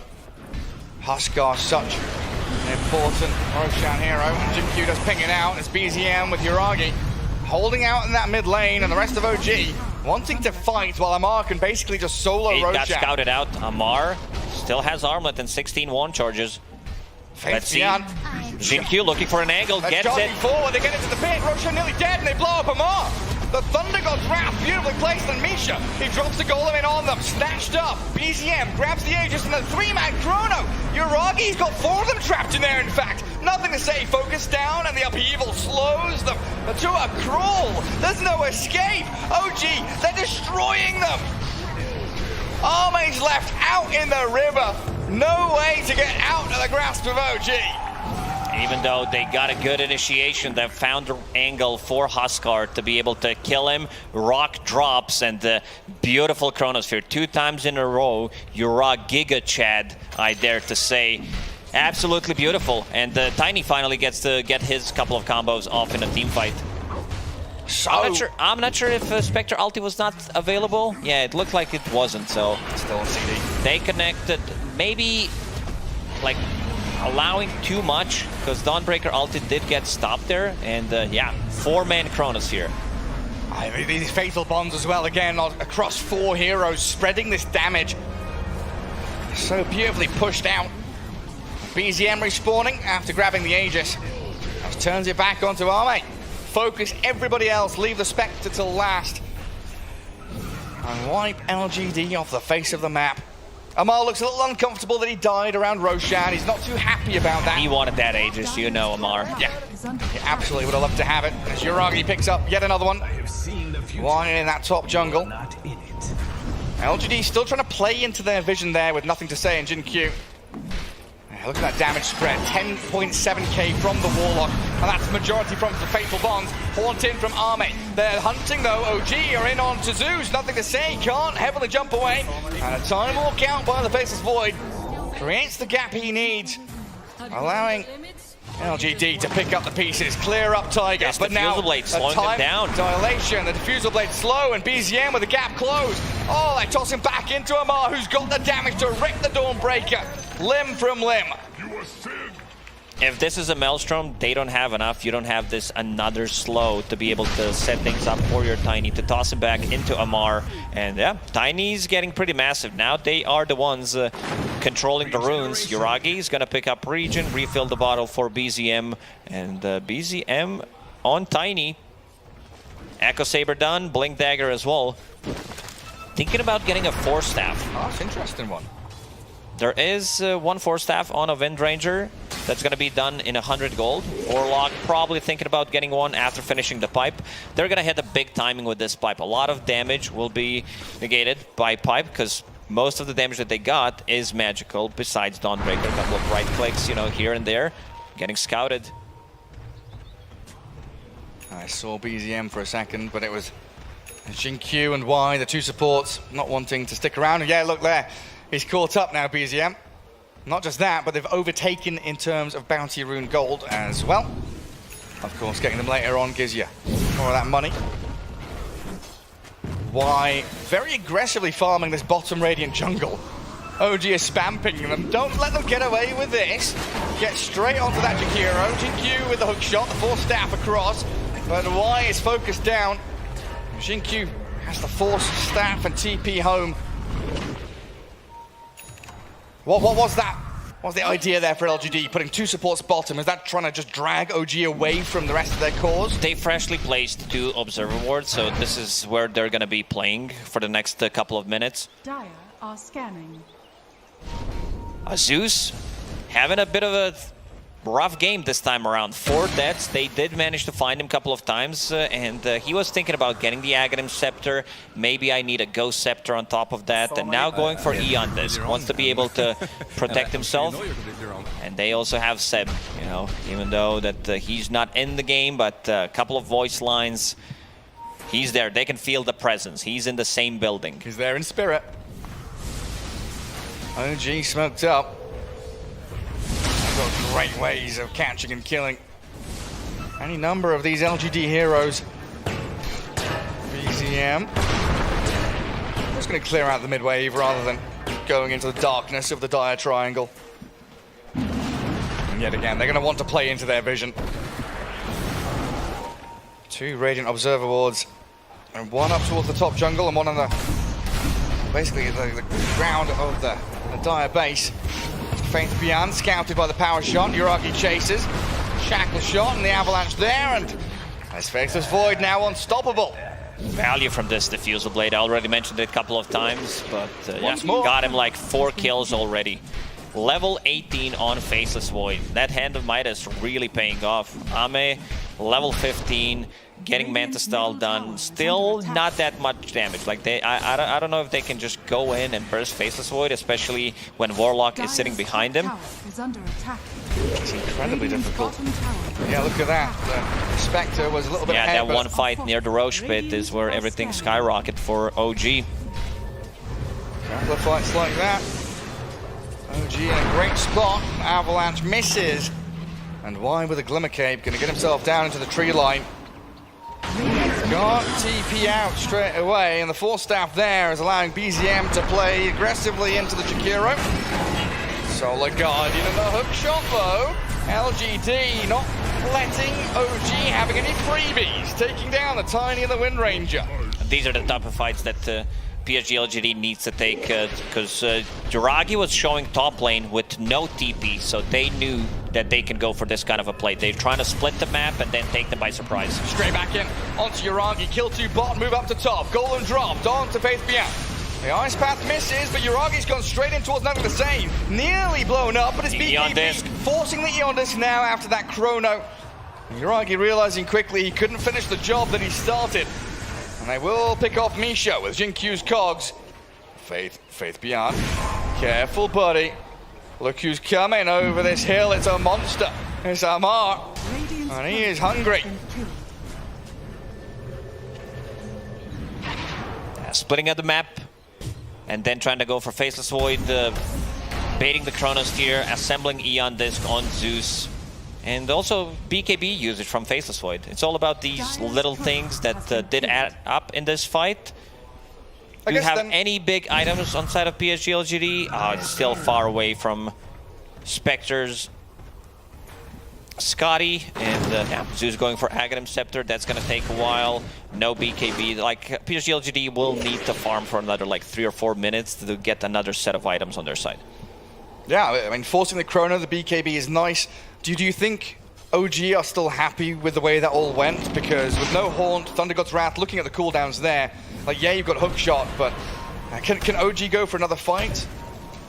Or with Golem and Chrono being down, are they going to have to wait it out, just like LGD will have to do? I don't know if they want to force a fight without a Chronosphere. Maybe if the fight comes next to them, they will take it, but they feel much more comfortable just waiting for Chrono, waiting for that rock. So both teams looking just to get that farm going. Wait out the ulti cooldowns. And try and prepare themselves for those team fights. You know, placing deep vision. We see OG there with a Tinker Ward. Setting things up to maybe push out the top tier 2. And of course, we are now looking towards that second Roshan. 1.5 minutes until the big man spawns up again. GQ down in the bottom jungle. Find him. Oh, he found the angle. Still gonna die. Hook shot to the creeps, but 3 heroes, 3 cores tracking back on him as they snap smoke. Aghanim Scepter delivered for the Huskar now, so he's got that upgraded life break, forcing the duel basically. Yeah, pretty much. 3-second duration taunt. That's gonna be big. Locking down a hero if he can find an opening on Zeus. He does have an E on this, but let's see this one. Ame. Up and down, up and down. Trying to juke it all around, but Amar's found him. Focusing the Spectre and the Chrono, jump in from Yuragi, diving deeper. Tiger dies, Ame somehow, he's still alive. Solar Guardian's there to heal up the Zeus as well, but the Spectre finished off by OG. Ame with the buyback. He wants to fight and continue this one. Misha doesn't have the Golem, down goes the Warlock. Faith Beyond with a double kill, and Amar, he needs backup and he needs it fast. He'll life break down to the low ground on the creep wave, but LGD, they've got his number. Amar's in the cog. Oh, he's gonna get a kill. He's gonna finish charges, off 9 stacks. They're trying to keep him alive with the Glimmer Cape, but it's not going to be enough. Roshan is being pinged out 20 seconds. Yeah, they need to get this, Rosh, because it was a relatively early buyback from Ahmed. He wanted to join the fight. 10 seconds. In terms of Rosh damage, not the greatest. They do have like Manta Style, Spectre with the Desolate and Deso on Dawnbreaker, but I don't know if they want to go in. 40 seconds until Huskar respawns. Huskar's doing so much in these fights. Oh yeah, he is. Like really, it is no joke when you've got Fatal Bombs on 4 or 5 heroes and a life break comes out onto someone like a Spectre who is very tanky, all that damage stacking up and spilling across LGD. And Huskar there didn't have buyback, and we know that, but maybe something LGD were considering was the ability for Huskar to rejoin the fight and make it a 5v5. New neutral items are dropping. Anything big? Nothing. Not on their side. Right now. Spectre with the Paladin Sword. That's not going to keep her alive in these fights. Clockwork with the Cloak of Flames. Huskar has one of those cloaks as well. And he's called Cloakwork when he picks it up. Cloakwork, yes, Lacoste. All the abilities are going to be ready in 20 seconds for OG. Oh, a Blink Dagger for Tiger now. Even more maneuverability to get on top of the Zeus, which has been his primary focus. Finally, shackle shot angles. It's been very good from OG. Now Huskar focusing Spectre. Time Walk misses. Clockwork in the cogs. Shackled up. Well, there's Tiger. Showing off his fancy new item. Repositioning himself perfectly. And Clock dead for 40. Is this a quick they're going to try him? to force it. Yeah, I feel like they will. 40 seconds, more than enough, and here comes instant buyback from Clockwork. And look at OG. As soon as that buyback happens, they're ready to move out of the pit, reposition, think about their options, go to the high ground. It's always the safest move. But which high ground do they want? They're like, do we go triangle? No. That's too far back. We'll go aggressively onto their high ground, move to their top lane, find an avalanche toss onto their Jakiro, and pick off white. Tiger has been on point, playing with Tiny this time around, and just follows up on stun from Tiny. And I love itemization on OG. BZM going for a Force Staff to be able to get that outside of the cogs. Also, close the distance between the heroes, potentially get here he comes. Sauce back. Clockwork's in. A hook shots and cogs the golem. In onto Faith Beyond hit. Faceless Void, Yuragi BKB's up, but the Zeus is being focused by the Huskar. Amar just jumps straight into the back line. Oh, doesn't get a bash. No, he just TP's home. He's perfectly fine now, and Dawnbreaker slamming into them. BZM about to dive a blinks away from the hammer. Arme down in the river. Looking to slip away from Yuragi and Amar, but another life break comes on forward. Solar Guardian is there from Faith Beyond, and they turn it on. And he gets it. Crit 1.2k. Big DD slamming from Faith Beyond, and he aims BZM now. They've got the Clockwork sure, but Yuragi needs to do so much more. Faith Beyond will be a big pick-off for them. And LGD lose 3 heroes, while OG could still go into the pit. Yeah, they could potentially buy back on Huskar if they feel like they don't have enough. Golem is there to tank Roshan. They have sustain from Misha, but still respecting, forcing nothing to say to TP out of the fight. Like, this is majority of their damage. And one more time, the Fusel Blade trying to set things up. That was a fight without a Chronosphere, because Yuragi wanted to land a 2-man Chrono, but canceled it last second. And they will have it. They will have it. 15 seconds for a BKB, so they... Ooh, that's a lot of damage. 25,000 damage on Faceless Void. Look at the Zeus, Spectre, and Dawnbreaker doing about the same amount as well. But LGD not in position to go and contest this Roshan. OG gonna get it for free, it looks like. Yeah, nothing to say, sat in the mid lane. Arme down bottom.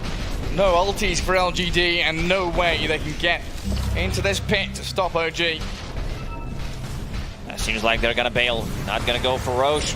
Yuragi thinking about going in. Jumps to high ground just to use Hand of Midas. He's got Chrono, they've got Shackle Shot, and it looks like they're gonna get an easy kill. Find the pick off yet again onto the Jinkyu Clockwork. Amar getting both of these trades from Roshan, Aegis and the Shard. So now he has Aghanim Scepter plus the Shard, Sage on top of it, going for Satanic next. This Huskar is massive. They need to deal with him twice. Last fight they had double damage on Dawnbreaker and did manage to blow him up. But this time around, I feel like it's going to be much more difficult. Way, way harder.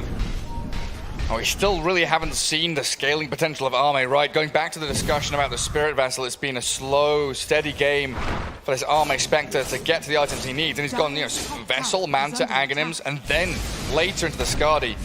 Is he going to struggle to do the damage required from their carry?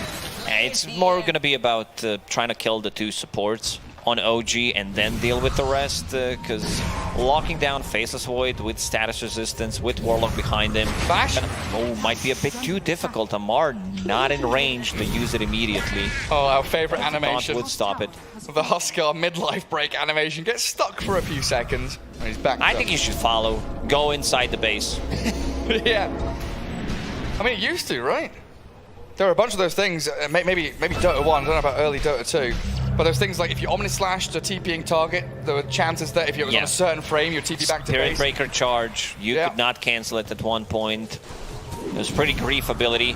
Life break back into Fountain. Faith Beyond being found and immediately first hit bashed. Cancel the TP.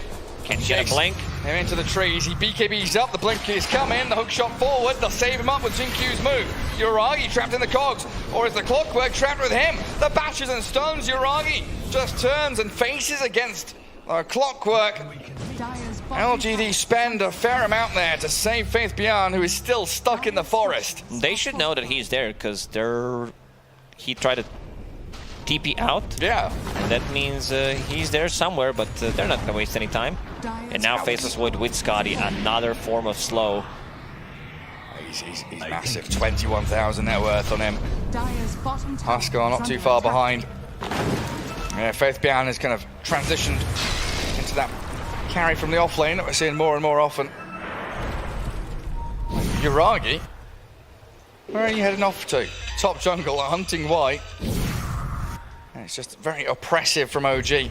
Push bot tier 1, move up to top. There is no room to breathe here for LGD. Being suffocated.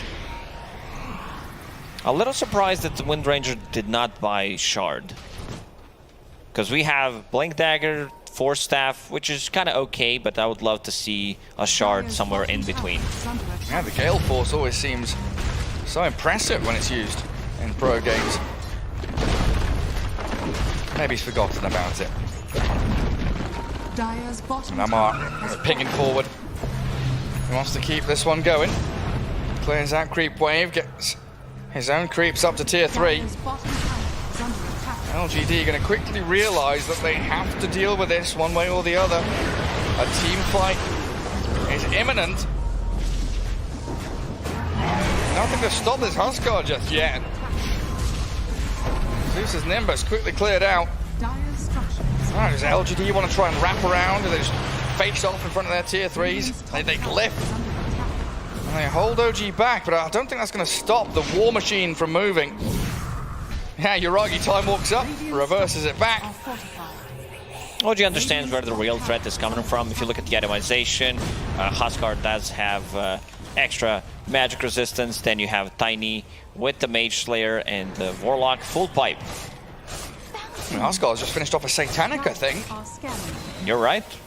Coming on Courier, full Satanic flying out to Amar. Drops the Sanj. And now he is just impossible to deal with.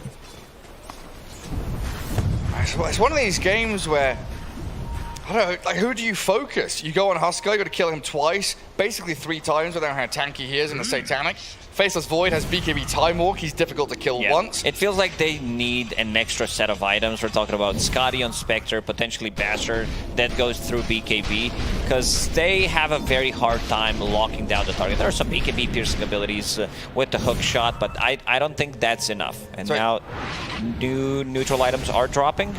I see Spell Prism. Down to items, not like, you know, think about Dota and team fights, how we start them, the order operations. Is there some way they can think about hookshot Nimbus onto a Warlock, kill him first, and then move on? Or is it just they need these items to actually contend with OG? They'll need those items, but advantage for OG keeps on rising. 2.5 minutes for a potential roast spawn. There is Basher on Dawnbreaker. Catch on White. Arme wants to force a fight. Nimbus there, Tiger hookshot it up. They've lost their Jakiro, but Yuragi with his BKB and having Chrono ready, looking for Jinkyu. The Bashers don't come. LGD disappear as quickly as they arrived and getting a 1-for-1. Quick in and out. They're buying time. We mentioned the next set of items. There is AC queued up on a Dawnbreaker. We're getting closer to level 25 for Dawnbreaker especially. Fate Beyond having a really good game. Like, we're talking about 2 Starbreaker charges with magic immunity, then a BKB on top of that. Hiding in the trees. Once more, look at Yuragi's positioning. Not just positioning, I'm looking at the neutral items. Zeus found the Timeless Relic. Extra 15% spell damage and debuff duration. And we saw that as Spell Prism on the Void. Even more time walks. OG planting themselves up top, knowing that Arme was in that northern tree line, but he's already TP'd away. OG just going to reclaim the outpost up top. Looks like LGD will go for the mirror movement. Get some of that safer farm in the bottom right-hand corner of the map. Maybe get some vision going as well. And knowing there's at least a minute until the next Roshan will be available. We didn't mention that Faceless Void did hit level 25, having the backtrack ability. It's a big one. This is, like, this can turn the whole fight around, especially if you try to burst him down. They don't have anyone who builds into Silver Edge, which that talent is breakable. Yeah. So no one has it, so going to be very difficult for PSG.LGD to just lock onto Yuragi and try to kill him. The checklist just keeps getting longer and longer, doesn't it? It feels like they need Decisive Device, they need Silver Edge, they need this item, that item. Like, how do you deal with this? It's so damn difficult. And now Tiny has an Aghanim Scepter to add to the worries of LGD. Disassemble as Echo, of course, has the Mage Slayer, Aghanims, Amar. They jump the Huskar, but look at that Golem. They drop over the Fatal Bonds on them, and Amar is still healthy to battle Faith Beyond. Brings the Dawnbreaker down. BZM in the back lines takes down Jinkyu and Y as well. Tiger running up that high ground. It seems like PSG.LGD, they're running out of steam. They cannot match with the damage, healing, sustain that OG has at the moment. Again, this is a fight without the Chronosphere being used.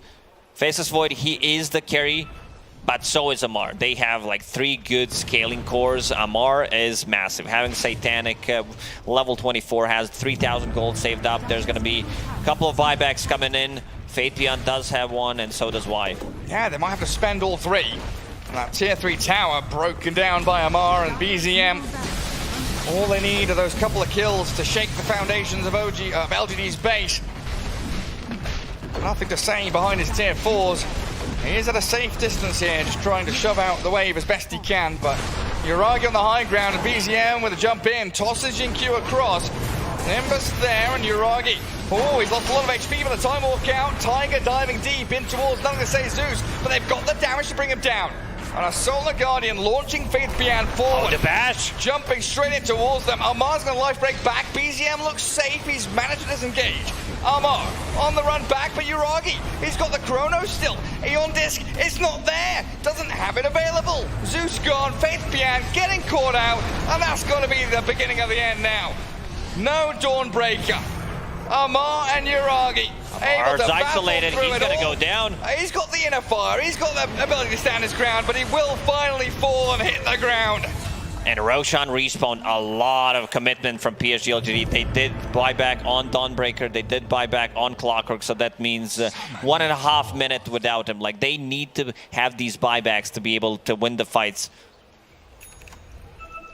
They've got to contest, protect this Roshan. I mean, OG got a mid laner barracks. A little bit of damage to the top tier 3. But LGD showing no slouches. A couple of buybacks. And now trying to sprint across the map towards the pit.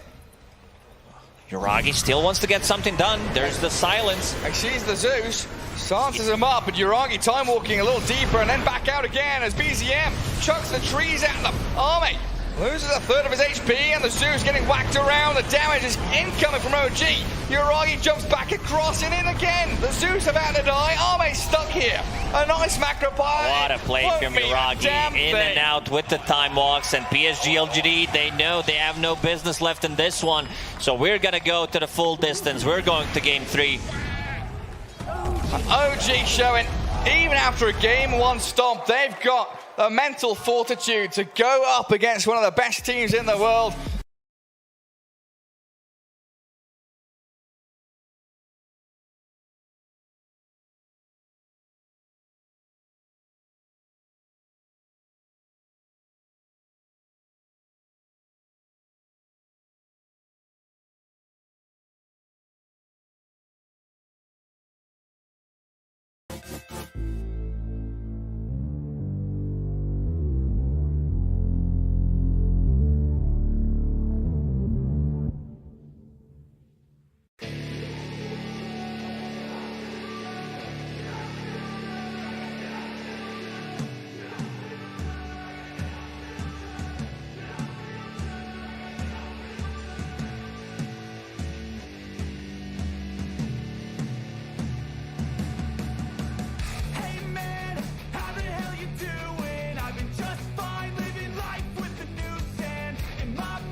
Hey kid, don't ever let them get inside your head.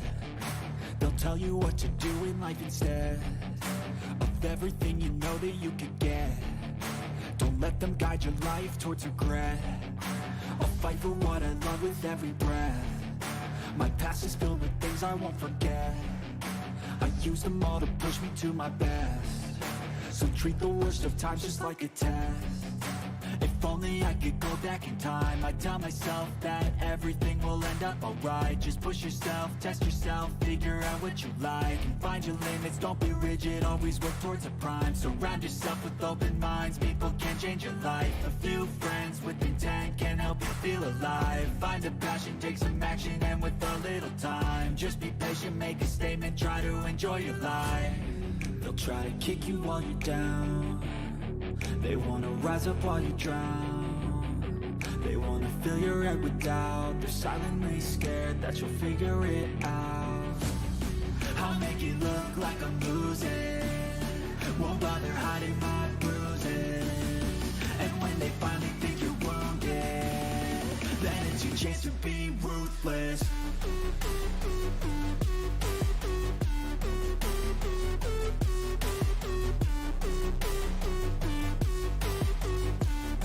Then it's your chance to be ruthless.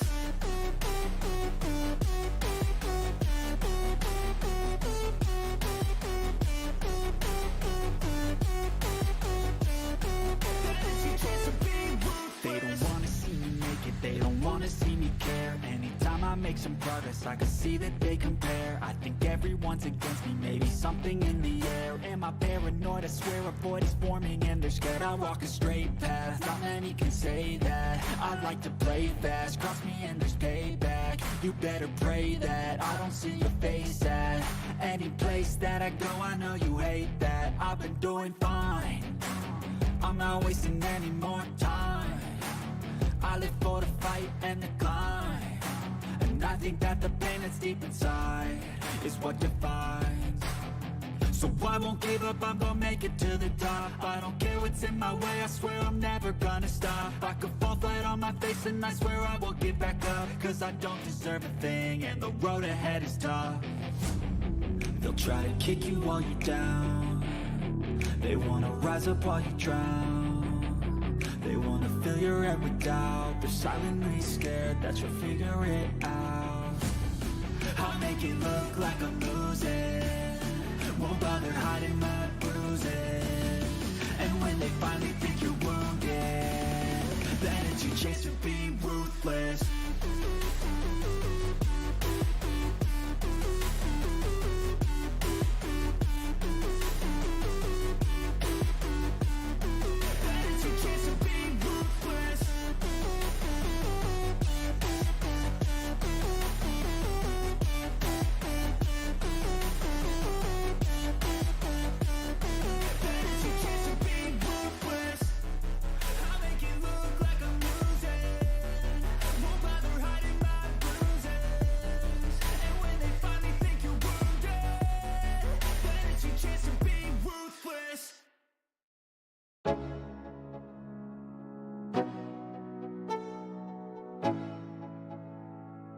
Let's go. Yo, I'm like an addict, do I gotta have it. I ain't even playing, got a really bad habit. If it moves, gotta grab it, fuse like a magnet. Lose, won't have it till I'm doomed in a casket. I ain't playing, got a weird mind. If you work 8 hours, I'ma work 9. If the shit tastes sour, you should taste mine. I'ma stay in power for a long time. Get up, nah, I ain't a quitter. Toss me the ball, I'm a really big hitter. Big picture, I'm a straight killer. Rising the song to the highest bidder. Got juice, got gas, I'ma move fast. New shoes, new tracks, like who's that? I'm new, come back, better than last. Yeah, it's a new me, never gonna look back. I'm never gonna look back. Cause damn, I was built to last. You move slow and I move fast. And that's facts. Only I can make a change. Slowly take a step today. I will never be the same. Cause that's what it takes.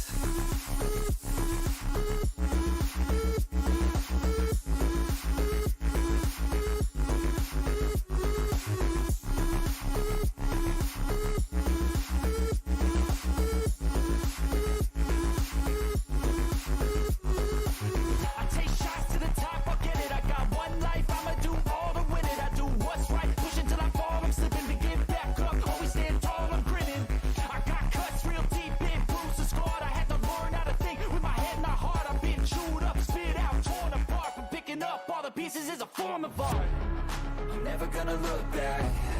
Cause damn, I was built to last. You move slow and I move fast. And that's facts. Only I can make a change. Slowly take a step today. I will never be the same. Cause that's what it takes.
Yeah.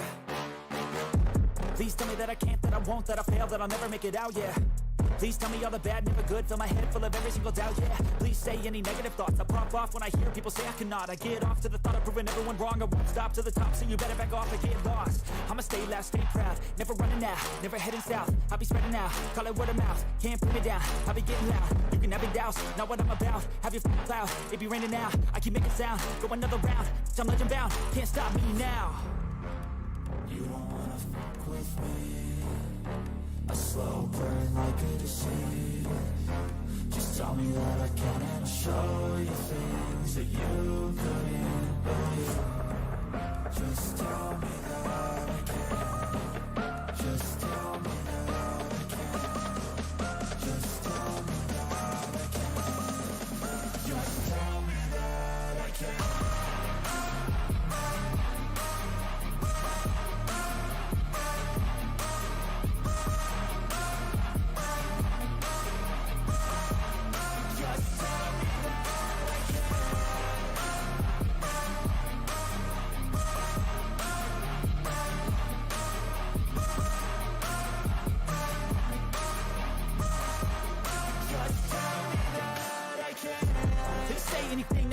Cause I just wanna hear it out your mouth, yeah.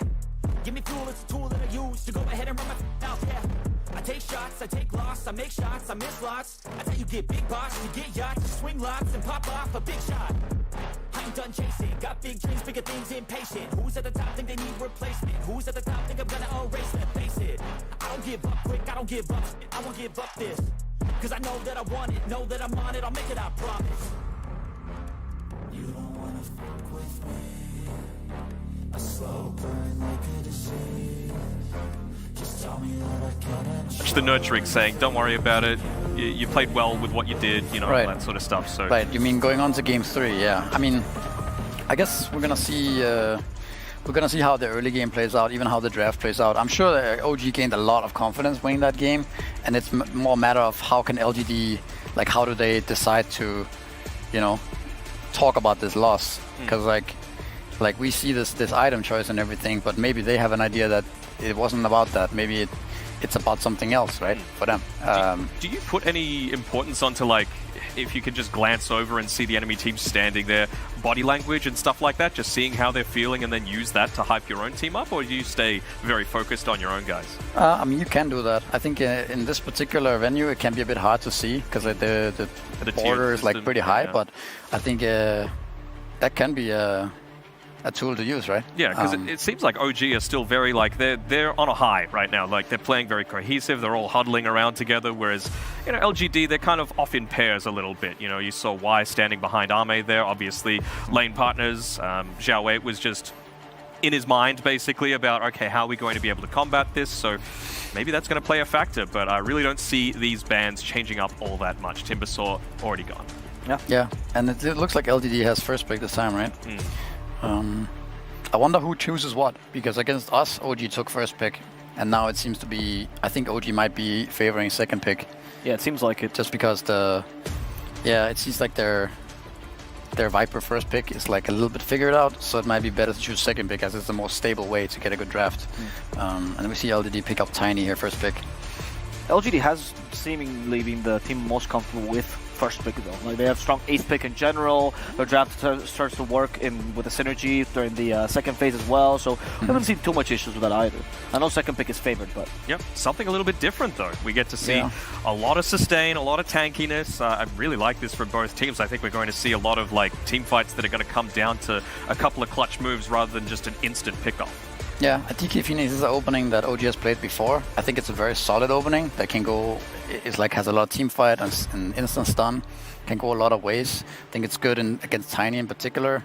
Phoenix, like, he can't really kill the egg. You have the Sun Ray to chop his, high HP pool, and DP, like, a strong hero into DK, but into Phoenix not particularly. So I think it's pretty even. I think both heroes both teams have heroes that counter each other and also not. So I think very even opening here. DP probably going to be the offlaner here, right? And then they once again have this option of putting Tiny 4 and Tiny mid. Yeah. And for OG, it's like the DK has been Amar's hero in the past, but I've also seen them play it on BCM mid and going Midas on the DK. And that's the thing with LGD, like we've been saying before, they have first pick, so they're not going to be able to round out the draft exactly how they want to set up these lanes. So I think if, for example, like you mentioned, BZM ends up being the one playing the DK, then you might want to lane the Death Prophet into him, but you probably don't have that choice, right? Because you have to reveal your hand first before OG does. Yeah. So it's a real bounty or benefit of having that second pick. By the way, it was OG that won the selection coin flip. Choosing second pick. Yeah, they chose second pick, and then LGD chose Dire. Okay. We've even seen Tiger play the Dragon Knight as a position 4, right? So they've even got a little bit of extra flexibility on top of everything else. I don't think we're going to see that here, though. I think that is very much a Viper-specific strategy, because it makes your enemy guessing. I think here it's most likely going to be just a core hero. And you've got a Phoenix to enable you, so you want to make sure you're getting the most out of that core. We've even seen a couple of DK position 1s, mostly in the Southeast Asian region. Probably not going to happen this time around, but yeah, any core position, it feels like this is going to be really strong. That's true. Yeah, Bloodseeker actually super good against Death Prophet. You don't really get ruptured, but it would actually be good for both teams because it's also a very potent hero against the Phoenix. Yep. But you see LGD ban it out, and then Arc Warden again is a hero that I mean, flexed. Yeah, I guess we played it once, but it's pretty much only OG who has had success with this hero. But it is really strong, and it's a really annoying to deal with as the game progresses.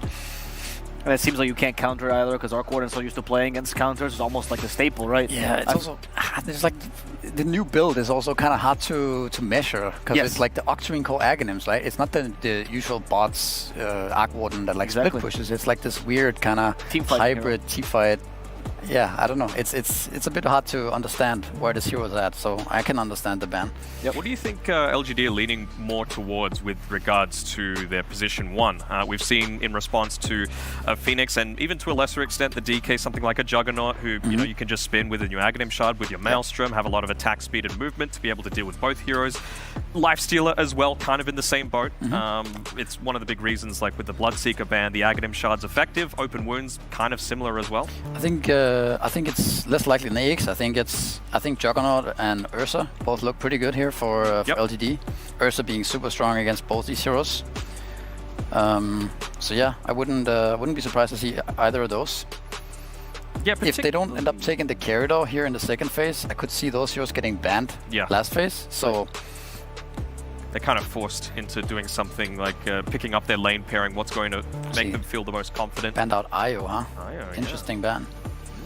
That is interesting. Wonder what they are expecting the Io combo to be. Maybe Io Luna or something. I'm not sure. Don't see this hero that much. Good amount of mixed damage, right? For the DK, obviously you need some magic to be able to deal with him. You can just hit the egg, have the glaives bouncing around. It's not too bad. I'm just trying to think what position 5 they might try and pair together with the Juggernaut if they do end up going down that route. So well, the Bane, they've actually done these 3 heroes together 2 other times in this tournament. Yes. With the Bane here. No, it was. I don't know who it is against. I don't remember, but they had these 3 heroes, and there's also a combo that like Bane gives you the catch and the single target disable, strong laner, whereas Phoenix gives you the team fight and the damage, right? So it's a very good support duo combo. And it kind of forces the Tiny into being a position 4 now, right? Because you've got that minus damage reduction component. Level 10 on the DK, you go into the talent that gives you an extra 55%. Level 1 Enfeeble, 45%. Additive, Tiny does 0 right-click damage. So that's something that they really tried to emphasize last time they played it, and it wouldn't surprise me to see if they did it again. I think also you don't talk about this much about the Dragon Knight, but the fact that he gets at 10 he gets the damage reduction talent, and it's like you just mentioned, like that's a really big factor of Dragon Knight. It's such a strong timing, right? You've got obviously the Elder Dragon form to be able to push. If they try and respond to it, you just turn around and say, well, you probably don't have BKBs. You have no way of getting rid of Breathe Fire or Enfeeble. Do you think LGD might consider going something that has a Dispel component just to make sure that that isn't going to be as big of a factor? I mean, something like Abaddon actually looks really powerful here for LGD now that you mention it. So I would not be surprised to see Abaddon plus something. Abba plus Jug? Just because you can be a Manta builder as well? I mean, I know it's a little awkward doing 2 melee heroes. Yeah, I mean, it could work, but it's a Warlock Monkey. Alright. Okay. It's a strong lane. Good against the DK if it is going to be a position 3. But now, of course, like we were saying, there's nothing stopping them putting the DK mid. I suppose they could flex the DP, but yeah. No, I think it's also a nice two picks in a sense that you know you're still kind of flexing the Tiny and the Monkey King. The Monkey can be 4, Tiny can be mid, Monkey can be carry. So you leave OG guessing a little bit. So I like that, but I mean the Warlock matches the team fight, which is nice. In a way, it's good against Bane too, because you can cancel Fiend's Grip. Secures the safe lane. It's just a good hero in a lot of ways. Although I do think the Abaddon would have been really strong in this spot. Like I think I would have liked that more. When do you think this Monkey King, if it is going to be played as a position 1, would be looking to pick up the BKB? Like second item, really try and get super aggressive and consistently fight into the relatively long cooldowns that OG has? Yeah, I guess the Monkey King build. Yeah. Yeah, I mean, we've seen different builds. I think this is also why this hero is coming back a bit as a carry, is because you can build it multiple ways, right? You can do the Echo Saber or even the Diffusal Blade, like we've seen Miracle do. Yep. Or you can build like the Battle Fury. You can even buy like Desolator. You can even buy the Midas. So it has a lot of ways to build. And I think right now you might not know exactly what he's going to buy. You're going to have to wait and see how greedy does OG get, right? If they go really greedy, then you can probably, well, then you have 2 ways. You can try to punish it with the Echo Saber or whatever, or you can try to out-greed it with the Battle Fury. Potentially the Vessel. Nice. You know? Yeah, that's always a great idea. No Vessel Monkey King, please. The Batrider, though, I'm interested in. Yes. Is this a Batrider mid that we're looking at, or perhaps? Yeah. No, it's definitely mid. It's definitely mid. I don't see Amar playing this hero. I think Batrider is kind of a weird hero right now. There's so often where Batrider looks like an amazing pick, like here as well. Traditionally, Batrider is super strong against Monkey King, Death Prophet. You know, they have no way of removing Napalm. They have no way of canceling Lasso. But sometimes this hero can be a bit of a debate because the item build is very slow. Yeah. The travels into BKB, it's actually a lot of gold before you're online. Lasso has a very long cooldown. Firefly has a pretty long cooldown too. So this hero can be very hard to actually play, I think. I'm interested to see somebody like BCM, you know, like rank 1 player play this hero, because like it can be a debate sometimes. I'm curious because LGD has been the team that's been banning Batrider the most. They've actually had, especially as last phase, they always ban the Batrider, or you tend to. Why do you think they are specifically afraid of Batrider? I think it's a good hero at kind of disrupting the tempo a little bit, going for those one-on-one pickoffs. It's a pretty strong laner as well, and I still feel like the way to beat LGD is to come out on top in that laning stage, prevent Armane to be able to transition into being able to farm. What I'm looking at now with OG as well is I feel like DK is their only tower push, so I'm going to want to see something really strong for Yuragi also to be able to not only have a good one-to-one core matchup against these really tanky position 1 heroes, core heroes that you've got on LGD, but also how you're going to enable that to progress into the next parts of the map, because I feel like Phoenix, if you give Tiger the potential to scale, he is a fantastic Phoenix player. So many times I see him as having the same net worth as the enemy offlaner. But like, I think OG's pick is a very much, I mean, they obviously have heroes in mind right now, but I think that it's dependent on what LGD picks as well, right? They do have the last pick. They want to counter that as hard as they can. And right now, I'm looking at something like Puck. Can be a good hero for LGD right now. It's pretty good against Batrider traditionally. You don't really suffer against him in lane. You can always like coil him pre-BKB. Maybe after the Aghanims changed, so before the Aghanims stun through BKB, it doesn't anymore. So that's a little bit nerf against in that particular matchup. But do you think you could even Storm Spirit on LGD's side right now? It's one of those heroes that doesn't hate going against the Batrider, right? Because you just buy a stick, you're going to be spamming out your remnants, and it's a great way of being able to get in onto those backlines to deal with the Phoenix and the Bane. Yeah, I could see that working. Storm Spirit is also kind of a hero that's it's not really I don't think people really know how strong this hero is, right? After the nerfs and everything, like we've seen it being played a couple of times, but it looks strong, you know, when it's played. In the right game, it certainly is formidable. But yep, no Puck going to be coming out, but again, I still feel like it's a pretty good Storm game right now. Okay. Most of the other Spirit Bros don't feel great because the Batrider kind of crushes those lanes. Beastmaster, okay, so mid DP. He was not expecting that. Yeah. Interesting. No, that's actually in a way good. a really cool pick, because this hero is also really good against Batrider in the game. It's really good against Bane in lane. You get the aura against the Phoenix egg, right? And they got a ton of vision, right? Maybe they're even flexing the DP to 4 potentially on Sync Q and having the potential of putting Tiny mid. I'm not sure, but like the option, it's definitely something that they could consider.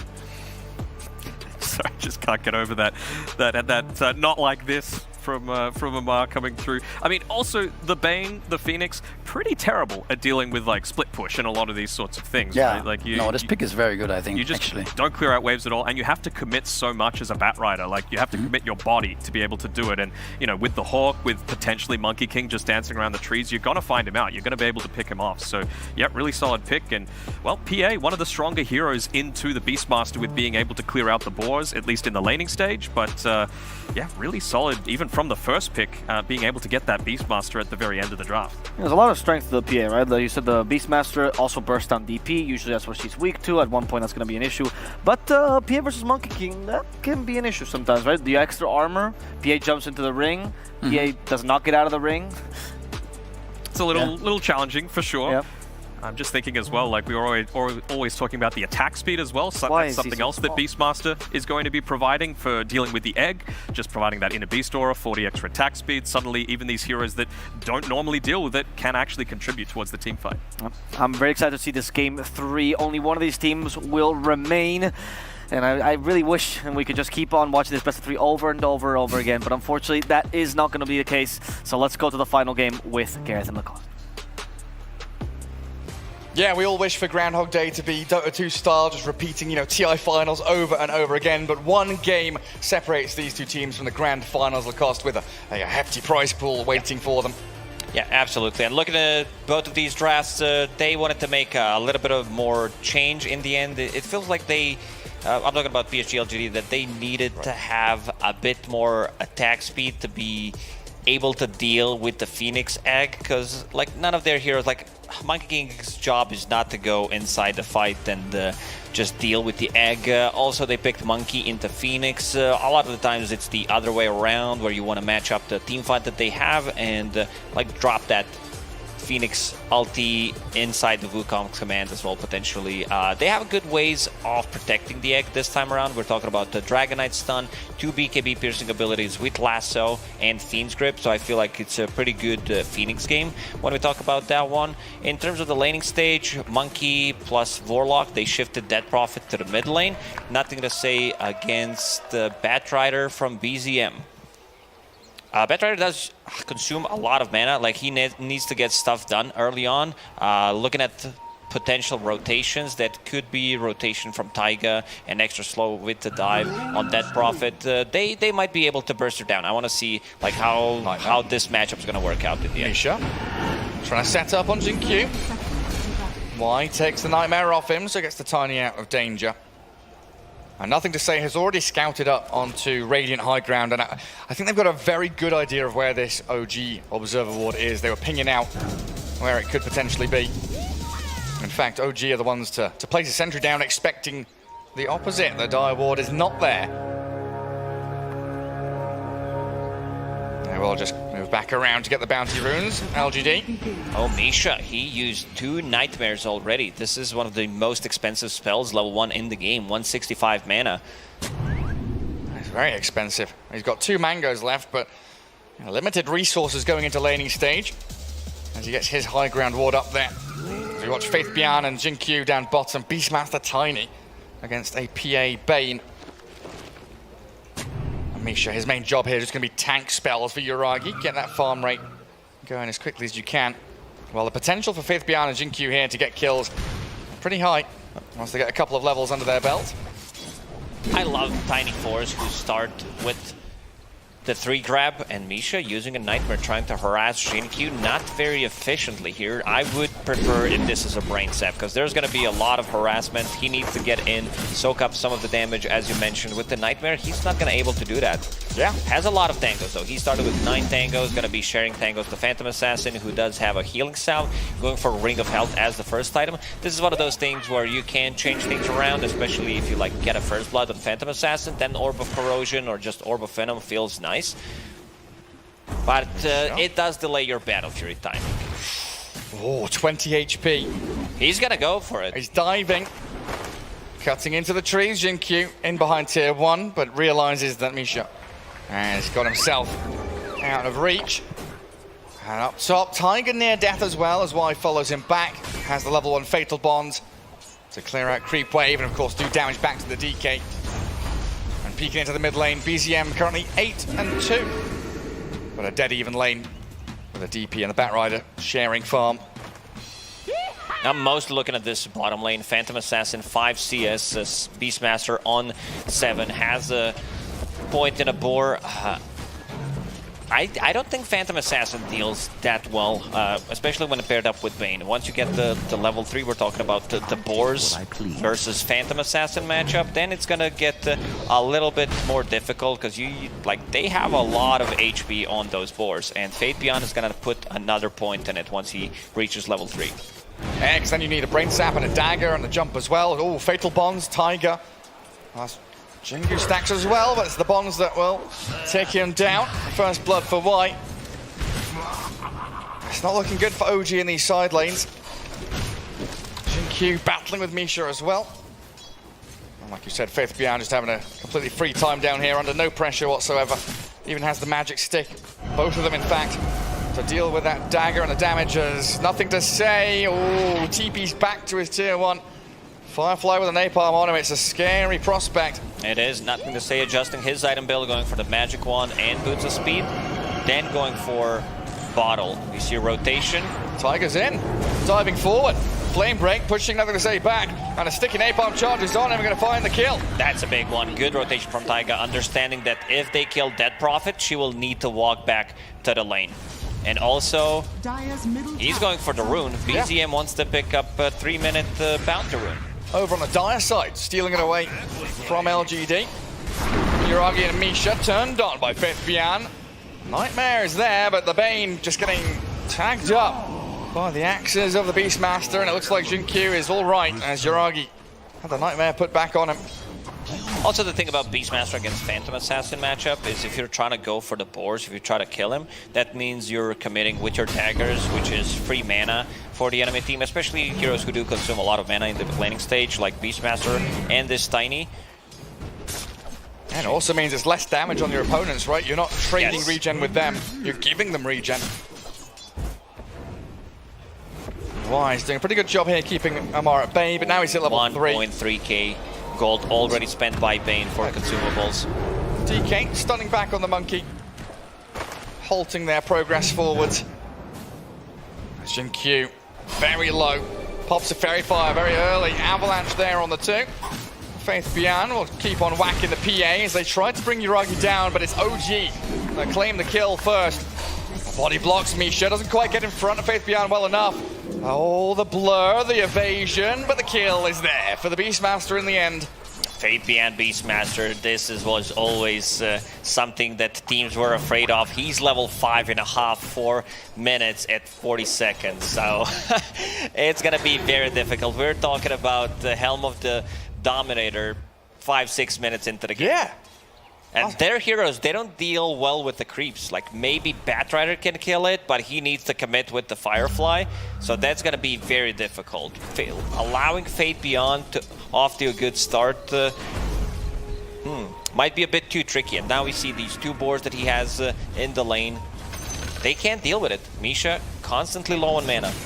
Yeah, so is that the reason Yuragi here, you know, Ring of Health, with a Band of Elven Skin? You mentioned the Orb of Corrosion. It can be a little bit weird, you can't right? afford to go for Orb of Corrosion. You can get it on Phantom Assassin if you're winning. Yes, if you're like off to a really good start and then you're snowballing. Otherwise, it's a 1,000 gold commitment delaying your Battle Fury. So most of the time, you don't want to go for it. And it doesn't help you jump really either. You need a bit of regen. You need more damage. Orb of Corrosion, more of a laning item. As wide, tracked back by Tiger's Phoenix. He's got Shadow Word, and it'll be under tier 1 soon. Gets through the damage over time. They are there. They're eyeing up this DP mid, though. Look at Misha arriving as well. Both supports coming in towards mid, and LGD looking to try and defend the DP as best they can. Batrider just hit level 7, has 1 level advantage on Dead Prophet, saving a point for potential lasso play. With everyone in the mid lane, it leaves these side lanes a little more open.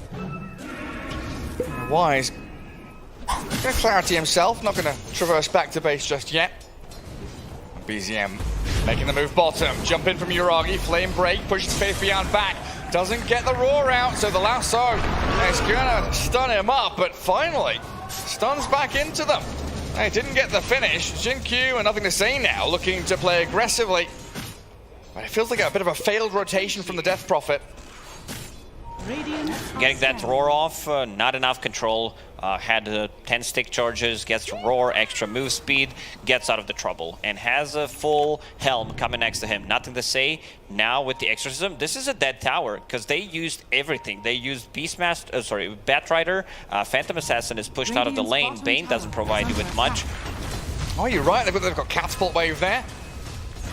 Hit away at that tower. He's not using Exo. Still holding on to Exo. I think that's pretty smart because they can skip the wave, kill the tower, and potentially use that Exo to go to the mid lane. And Beastmaster will take over the bottom. That's very clever. They'll glyph it up, OG, but Faith Bian arrives back here. Jin-Q looks like he's going to TP back across with Y to defend the mid lane as well. So a free tier 1 objective claimed by LGD very early on. This is what you call objective-based gaming, right? It absolutely is. I've lost sight of the Monkey King for a little bit now. Arme has dipped into the jungle. Arme going for a different item build, what we usually see when he plays Monkey King.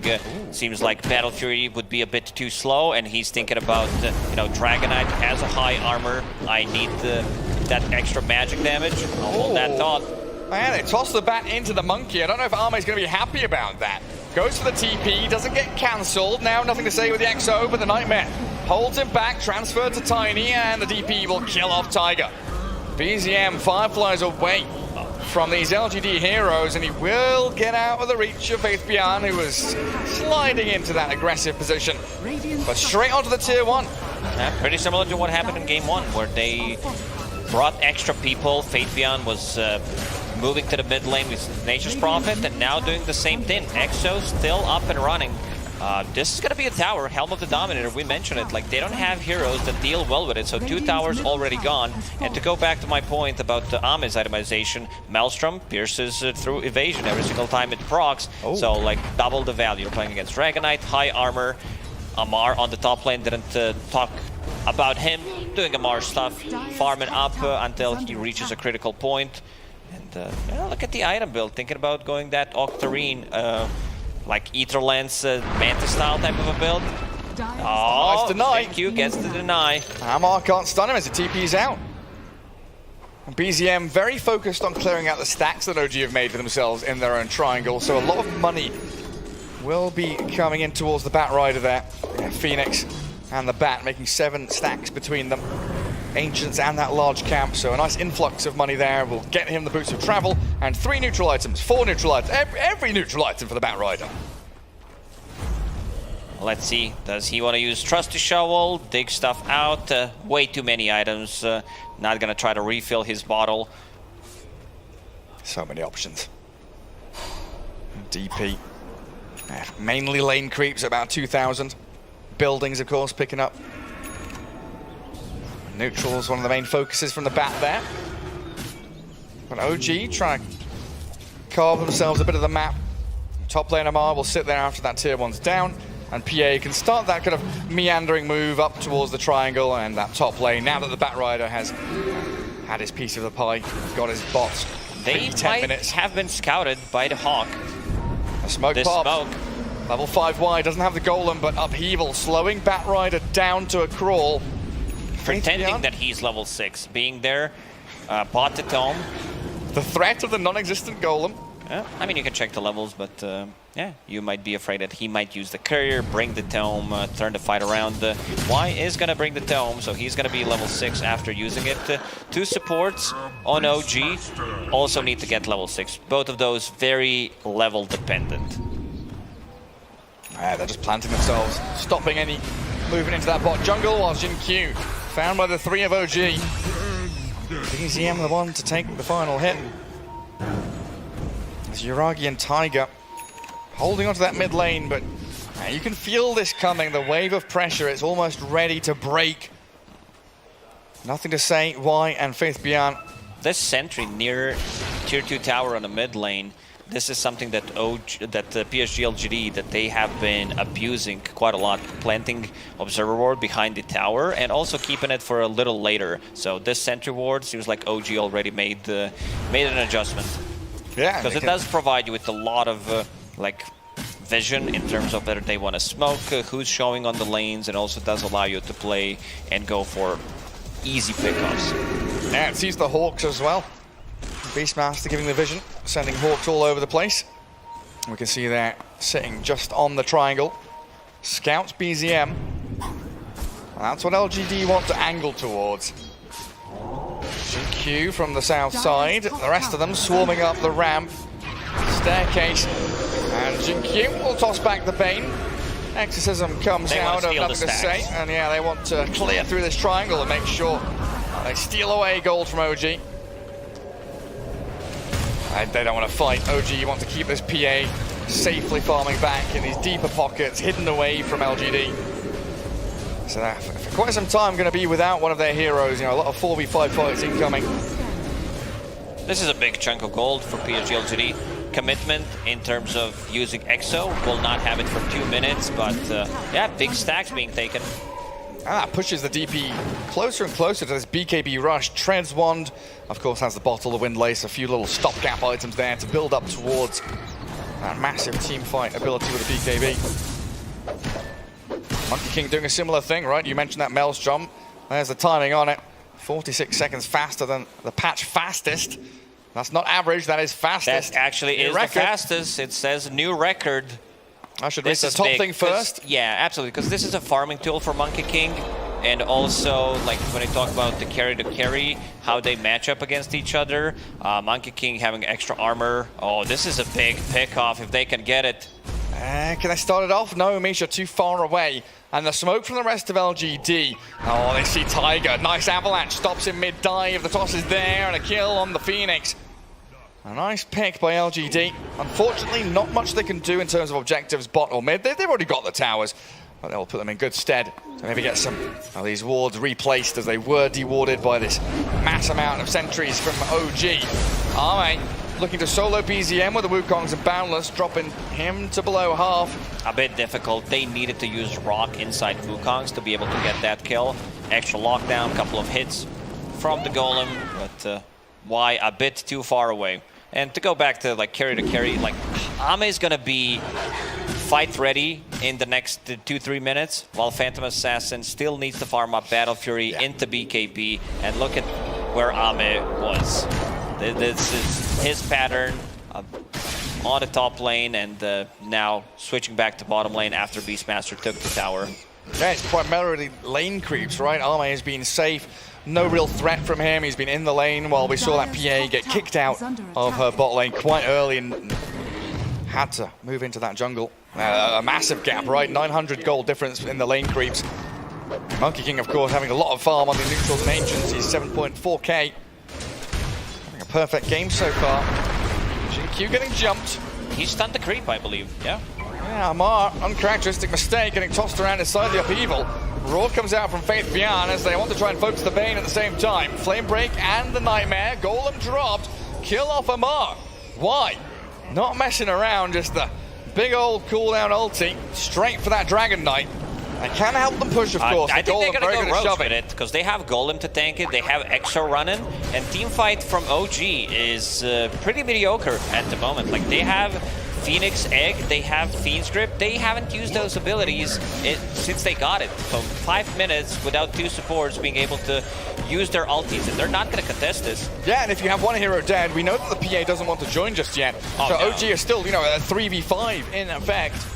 And an easy Roshan for LGD, grabbed up by Arme, and you were saying he's going to be fight ready soon. This makes him even more bold to be able to jump in to these team fights, use that Wukongs aggressively. Next Exorcism, it's going to be level 2, so that means 16 spirits instead of 8. And you'll also have Monkey King with Aegis and the BKB, so their timing is going to be pretty big. You're also going to have BKB on Dead Prophet, so they're going to feel very comfortable coming into the fight.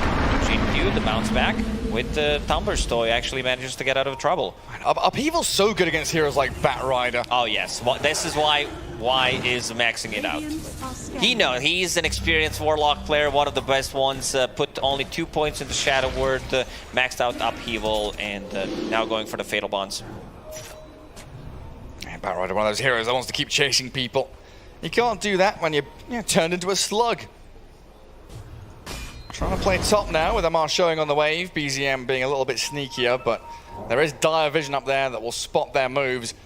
LGD going to use that information, come down and farm very efficiently through mid down towards bottom lane. They are protecting Arme by having their bodies in this bottom jungle, very forward. So if OG wanted to smoke and try and catch the Monkey King, who would be one of their primary targets, even though he has Aegis, you could think about killing him twice with Grip and Lasso. You've got to break through the barrier of why Faithbian and Jinkyu up front. Team fights are going to be very difficult for OG because we're talking about EXO, Beastmaster Roar, vision provided from the Hawk, so Vayne doesn't get to play the game. You know that he's going to get stunned. Initiation from the Batrider also going to be very limited. We're talking about boots of travel, BKB, no Blink Dagger yet. Jinkyu thinking about going in. This Tumbler's toy, a lot of value. Did manage to get a couple of early kills with it. I love the noise it makes as well, a little spring boing. Wonderful sound effects from the Tumbler's toy. Well, there's the tier 2 unlocking the outpost for LGD. They're all grouped up as if they want to smoke. Looks like a hard hit in towards the triangle. I see Uragi, the Phantom Assassin, not the one they're going for though. Tossing Misha around, focusing the Bane rather. Let Uragi get out of there. A bit premature exorcism there. Maybe they thought they're gonna commit. I don't see any vision. They maybe caught Batrider coming in from the outpost, and yeah, they're picking it out. Because there's not going to be anything done with this EXO. We'll need to wait 2 minutes. Looking at the items on side of PSG.LGD, loving the Lincoln Sphere. On Monkey King, you're playing into Bane, instant stun from a Dragon Knight, Lasso as well. And also nothing to say. Getting some extra armor, going for that Lotus Orb. Like just a casual plate mail against Phantom Assassin, and then... He's jumped the Tiny, but Arme with the Boundless and the Wukong, they're in on Tiger, dive away, he's got the Supernova to come into play, they've killed off Jinkyu, and Arme's on the run with his BKB up. They need to bail away from that egg. As Tiger dives in again, the blink back by Amar, focusing nothing to say, the Death Prophet, cleave through by the PA and Misha's Bane as OG, they'll take the Monkey's Aegis. Y and Faithbian were far too distant from this fight. And there's they need to protect the Monkey King. He needs to roar. He's gripped up and there's no saving him. Boundless Strike won't do a damn thing, and the Monkey King, he's dropped. They'll turn on the PA, the Dragon whacking into Uragi, but he jumps across to the right. OG, they'll lose their carry, but they get so much out of this trade. Jinkyu with the Amatos. They want Tiger, but another dive away. Keeps himself healed and topped up, while Y and Jinkyu are trapped down in this bottom jungle now. They don't belong here. Jinkyu thinking about going in one more time, has combo ready, will scout him out. He wants Tiger and he'll get him. Amar is fatal bonded, so these blinks are being constantly cancelled out. They can't make any further jumps, need to TP home. Y was not in vicinity to be able to drop the rock immediately. Also a bit of a mistake there from Ame, using a BKB before Aegis ran out, so he respawns, doesn't have anything, and they slow him down. A couple of sticky napalm charges, bounced him back, and yeah, control coming out from the Dragon Knight. There was no EXO in that fight, because I mentioned it, like a bit premature usage there. And they got the kill on Bane only, so yeah, let's see that fight one more time. A good egg coming up from Taiga where no one wanted to commit. Like, they need a Beastmaster to be close, and then maybe Monkey can go and help out. Otherwise, I don't think he can do it. Yeah, a really good initiation from OG. You know, finding the Tiny first, making sure that LGD aren't the ones getting the jump. Perfect execution gives them that chance to take the Aegis and momentum and the wind out of the wings of LGD. But we will have some big team fight ultis coming up. You know, Roar is ready, EXO's ready. They won't have the Golem, but Fatal Bonds might be enough. Oh, Amar, so quick. Nicely done, good reactions. Amar was changing his item belt, thinking whether he needs a Force Staff, but gonna go for Ether Lens. Bigger cast range on the Dragon Tail.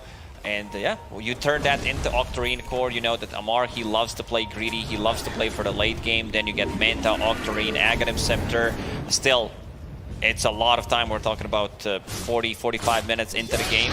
But once you get to that build, it's super powerful. Yeah, you're looking for the synchronization with PA a little bit later on. She'll have BKB in about 1,000 gold. But even after that, she's got a lot of items to check off her list. And Amar can keep on scaling with her. That makes sense when you've got Batrider, of course, that more magic damage, utility-focused hero that Amar wants to be a secondary core alongside the Phantom Assassin. Jin-Q lands the avalanche, gets the toss in towards the dragon. Blur and Phantom strike away thanks to Misha, and they roar the bait. Yuragi might be able to get out of danger here as they do use Exo. Misha being taken down by the ghost. There we go, another combo. The toss back not coming. He's running back and forth. Yuragi, he's got TP, but there's really no way out of this, is there? Jin-Q has his number, surrounded by LGD as they come back into the mid lane. Amar, he's just right-clicked down. I didn't even need a stun to stop him from TPing home. Yeah, this is the fight that I kind of expected the PSG.LGD to go for, where like the previous execution was not as good. Oh, they almost catch Taiga. So close. Ame, in the end, going for Mjolnir. There's going to be a lot of procs. We're talking about the Shard from Dragonite and also Batrider Firefly. So you know that that's going to be procking. Another record broken by Ame. New record! I mean, he did broke a record in the previous game with the Spirit Vessel purchase in the game 2. That didn't end up too well. Is that a good record to break? I don't know. This one feels much better. Spot on timing from him. Oh yes, fantasy points. Warlock. My favourite hero, Warlock.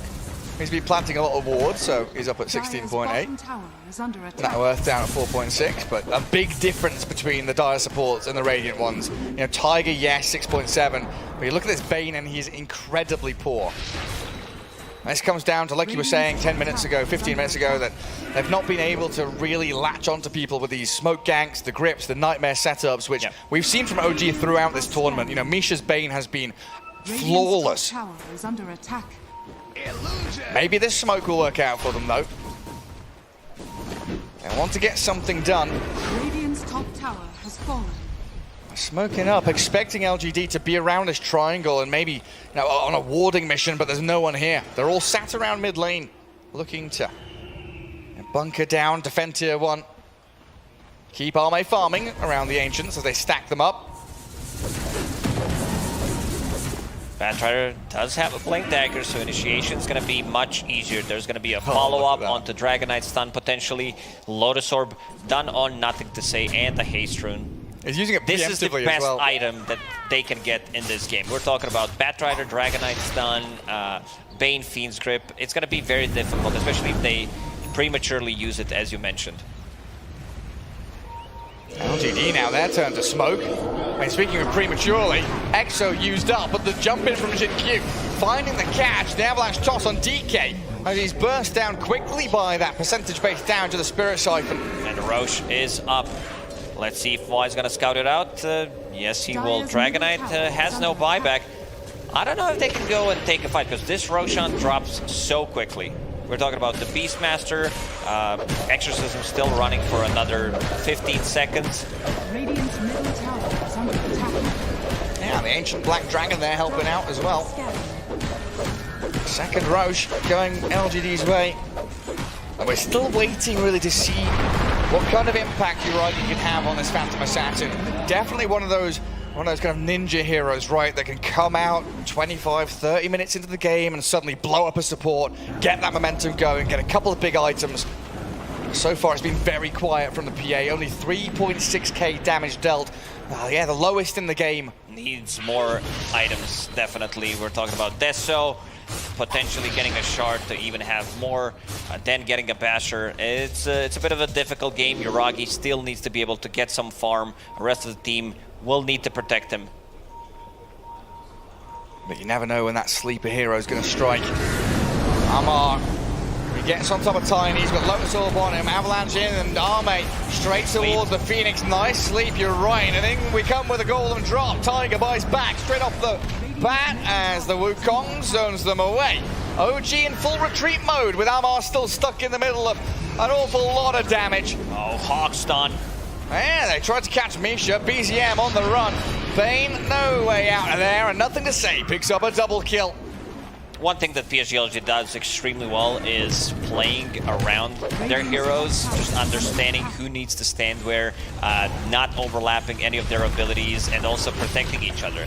Instant Lotus Orb from Nothing to say after Dragon Knight stun, and yeah, they will go for the high ground. Still need to respect Lasso a little bit. Oh, hello. Yeah, they know there's no BKB, don't they? PA dead. The roar on the courier. Well, he made sure it died. Lasso back, the Dractani in towards tier 4s. The Phoenix Sun Rain down Jin Q. But the tier 3's dead and the racks are wide open. So LGD just looking for this structural damage. Balance Strike off the mark, and they've got Lotus in onto Arme as well. Tiger, just a dive and a spam of the Fiery Spirit. They could have potentially went for another tier 3 tower if that roar connects on Batrider. They definitely get a kill. They have enough physical damage to be able to bring him down and maybe transition. A little bit of uncharacteristic mistake there from Fate Beyond. You say mistake? He says the courier's dead for a long time. Can we see that again? Maybe there was something on the courier that I'm not aware of. That's what I'm curious about as well. Quickening Charm grabbed up by the DP.